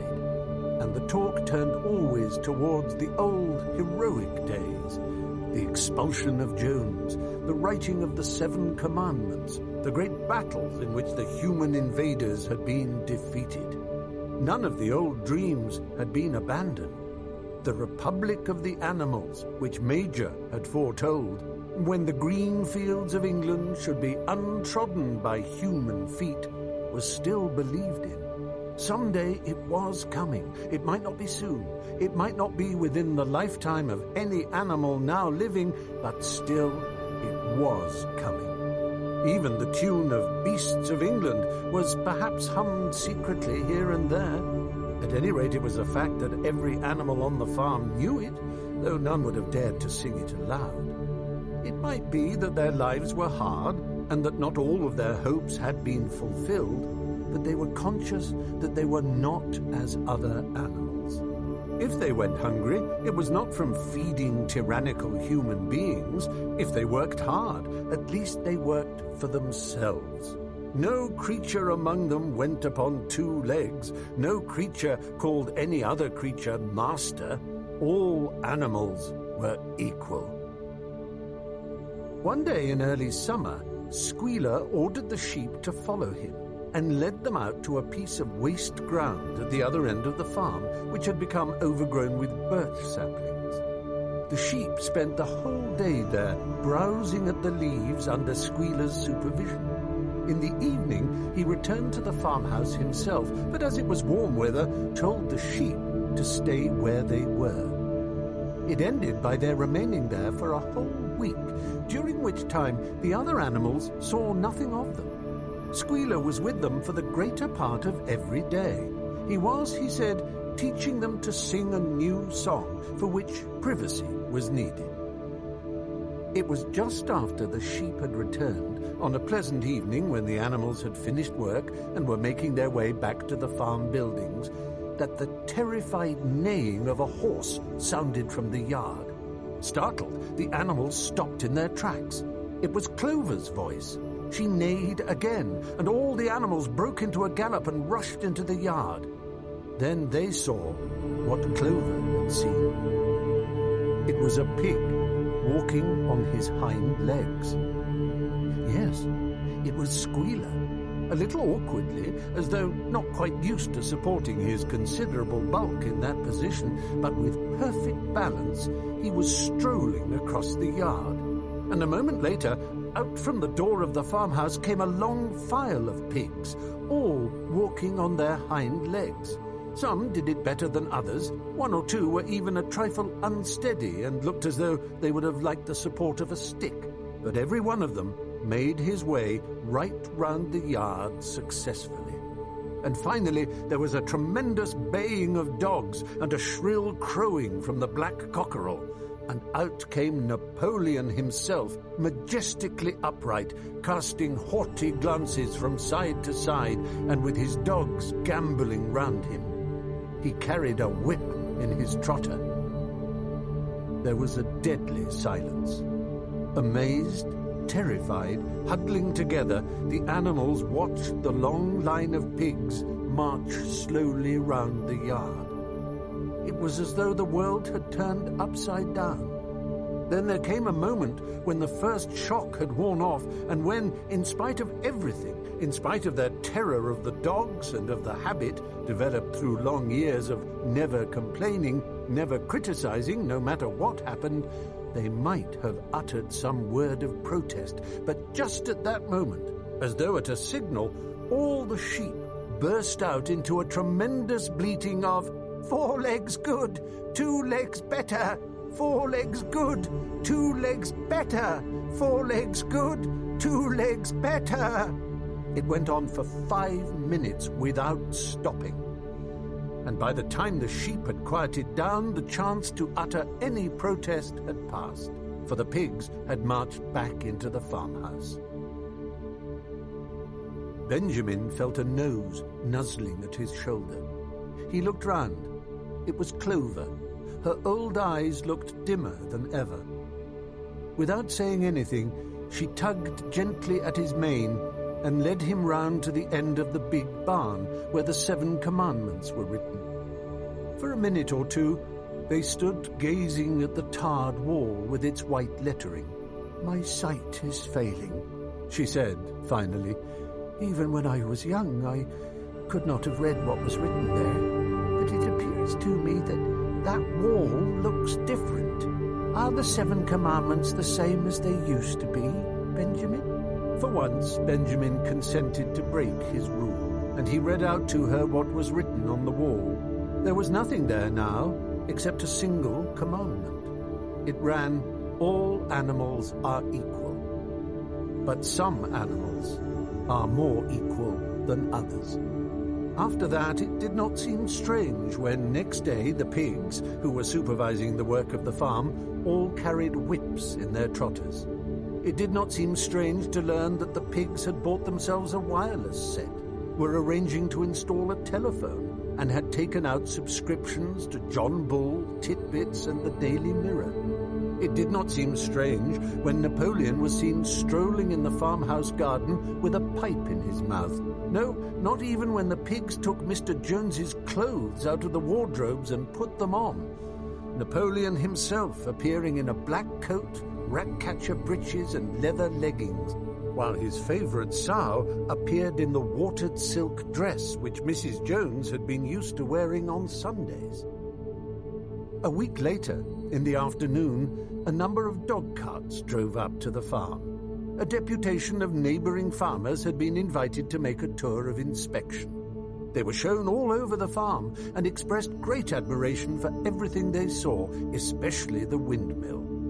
The animals were weeding the turnip field. They worked diligently, hardly raising their faces from the ground and not knowing whether to be more frightened of the pigs or of the human visitors. That evening, loud laughter and bursts of singing came from the farmhouse, and suddenly, at the sound of the mingled voices, the animals were stricken with curiosity. What could be happening in there, now that for the first time animals and human beings were meeting on terms of equality? With one accord, they began to creep as quietly as possible into the farmhouse garden. At the gate, they paused, half frightened to go on, but Clover led the way in. They tiptoed up to the house, and such animals as were tall enough peered in at the dining room window. There, round the long table, sat half a dozen farmers and half a dozen of the more eminent pigs, Napoleon himself occupying the seat of honor at the head of the table. The pigs appeared completely at ease in their chairs. The company had been enjoying a game of cards, but had broken off for the moment, evidently in order to drink a toast. A large jug was circulating, and the mugs were being refilled with beer. No one noticed the wondering faces of the animals that gazed in at the window. Mr. Pilkington of Foxwood had stood up, his mug in his hand. In a moment, he said, he would ask the present company to drink a toast. But before doing so, there were a few words that he felt it incumbent upon him to say. It was a source of great satisfaction to him, he said, and he was sure to all others present, to feel that a long period of mistrust and misunderstanding had now come to an end. There had been a time, not that he or any of the present company had shared such sentiments, but there had been a time when the respected proprietors of Animal Farm had been regarded, he would not say with hostility, but perhaps with a certain measure of misgiving by their human neighbors. Unfortunate incidents had occurred, mistaken ideas had been current. It had been felt that the existence of a farm owned and operated by pigs was somehow abnormal and was liable to have an unsettling effect in the neighborhood. Too many farmers had assumed, without due inquiry, that on such a farm a spirit of license and indiscipline would prevail. They had been nervous about the effects upon their own animals, or even upon their human employees. But all such doubts were now dispelled. Today, he and his friends had visited Animal Farm and inspected every inch of it with their own eyes. And what did they find? Not only the most up-to-date methods, but a discipline and an orderliness which should be an example to all farmers everywhere. He believed that he was right in saying that the lower animals on Animal Farm did more work and received less food than any animals in the county. Indeed, he and his fellow visitors today had observed many features which they intended to introduce on their own farms immediately. He would end his remarks, he said, by emphasizing once again the friendly feelings that subsisted and ought to subsist between Animal Farm and its neighbors. Between pigs and human beings there was not, and there need not be, any clash of interests whatever. Their struggles and their difficulties were one. Was not the labor problem the same everywhere? Here it became apparent that Mr. Pilkington was about to spring some carefully prepared witticism on the company, but for a moment he was too overcome by amusement to be able to utter it. After much choking, during which his various chins turned purple, he managed to get it out. "If you have your lower animals to contend with," he said, "we have our lower classes." This bon mot set the table in a roar, and Mr. Pilkington once again congratulated the pigs on the low rations, the long working hours, and the general absence of pampering which he had observed on Animal Farm. And now, he said finally, he would ask the company to rise to their feet and make certain that their glasses were full. "Gentlemen," concluded Mr. Pilkington, "gentlemen, I give you a toast to the prosperity of Animal Farm." There was enthusiastic cheering and stamping of feet. Napoleon was so gratified that he left his place and came round the table to clink his mug against Mr. Pilkington's before emptying it. When the cheering had died down, Napoleon, who had remained on his feet, intimated that he too had a few words to say. Like all of Napoleon's speeches, it was short and to the point. He too, he said, was happy that the period of misunderstanding was at an end. For a long time there had been rumours, circulated, he had reason to think, by some malignant enemy, that there was something subversive and even revolutionary in the outlook of himself and his colleagues. They had been credited with attempting to stir up rebellion among the animals on neighbouring farms. Nothing could be further from the truth. Their sole wish, now and in the past, was to live at peace and in normal business relations with their neighbours. This farm, which he had the honour to control, he added, was a cooperative enterprise. The title deeds, which were in his own possession, were owned by the pigs jointly. He did not believe, he said, that any of the old suspicions still lingered, but certain changes had been made recently in the routine of the farm, which should have the effect of promoting confidence still further.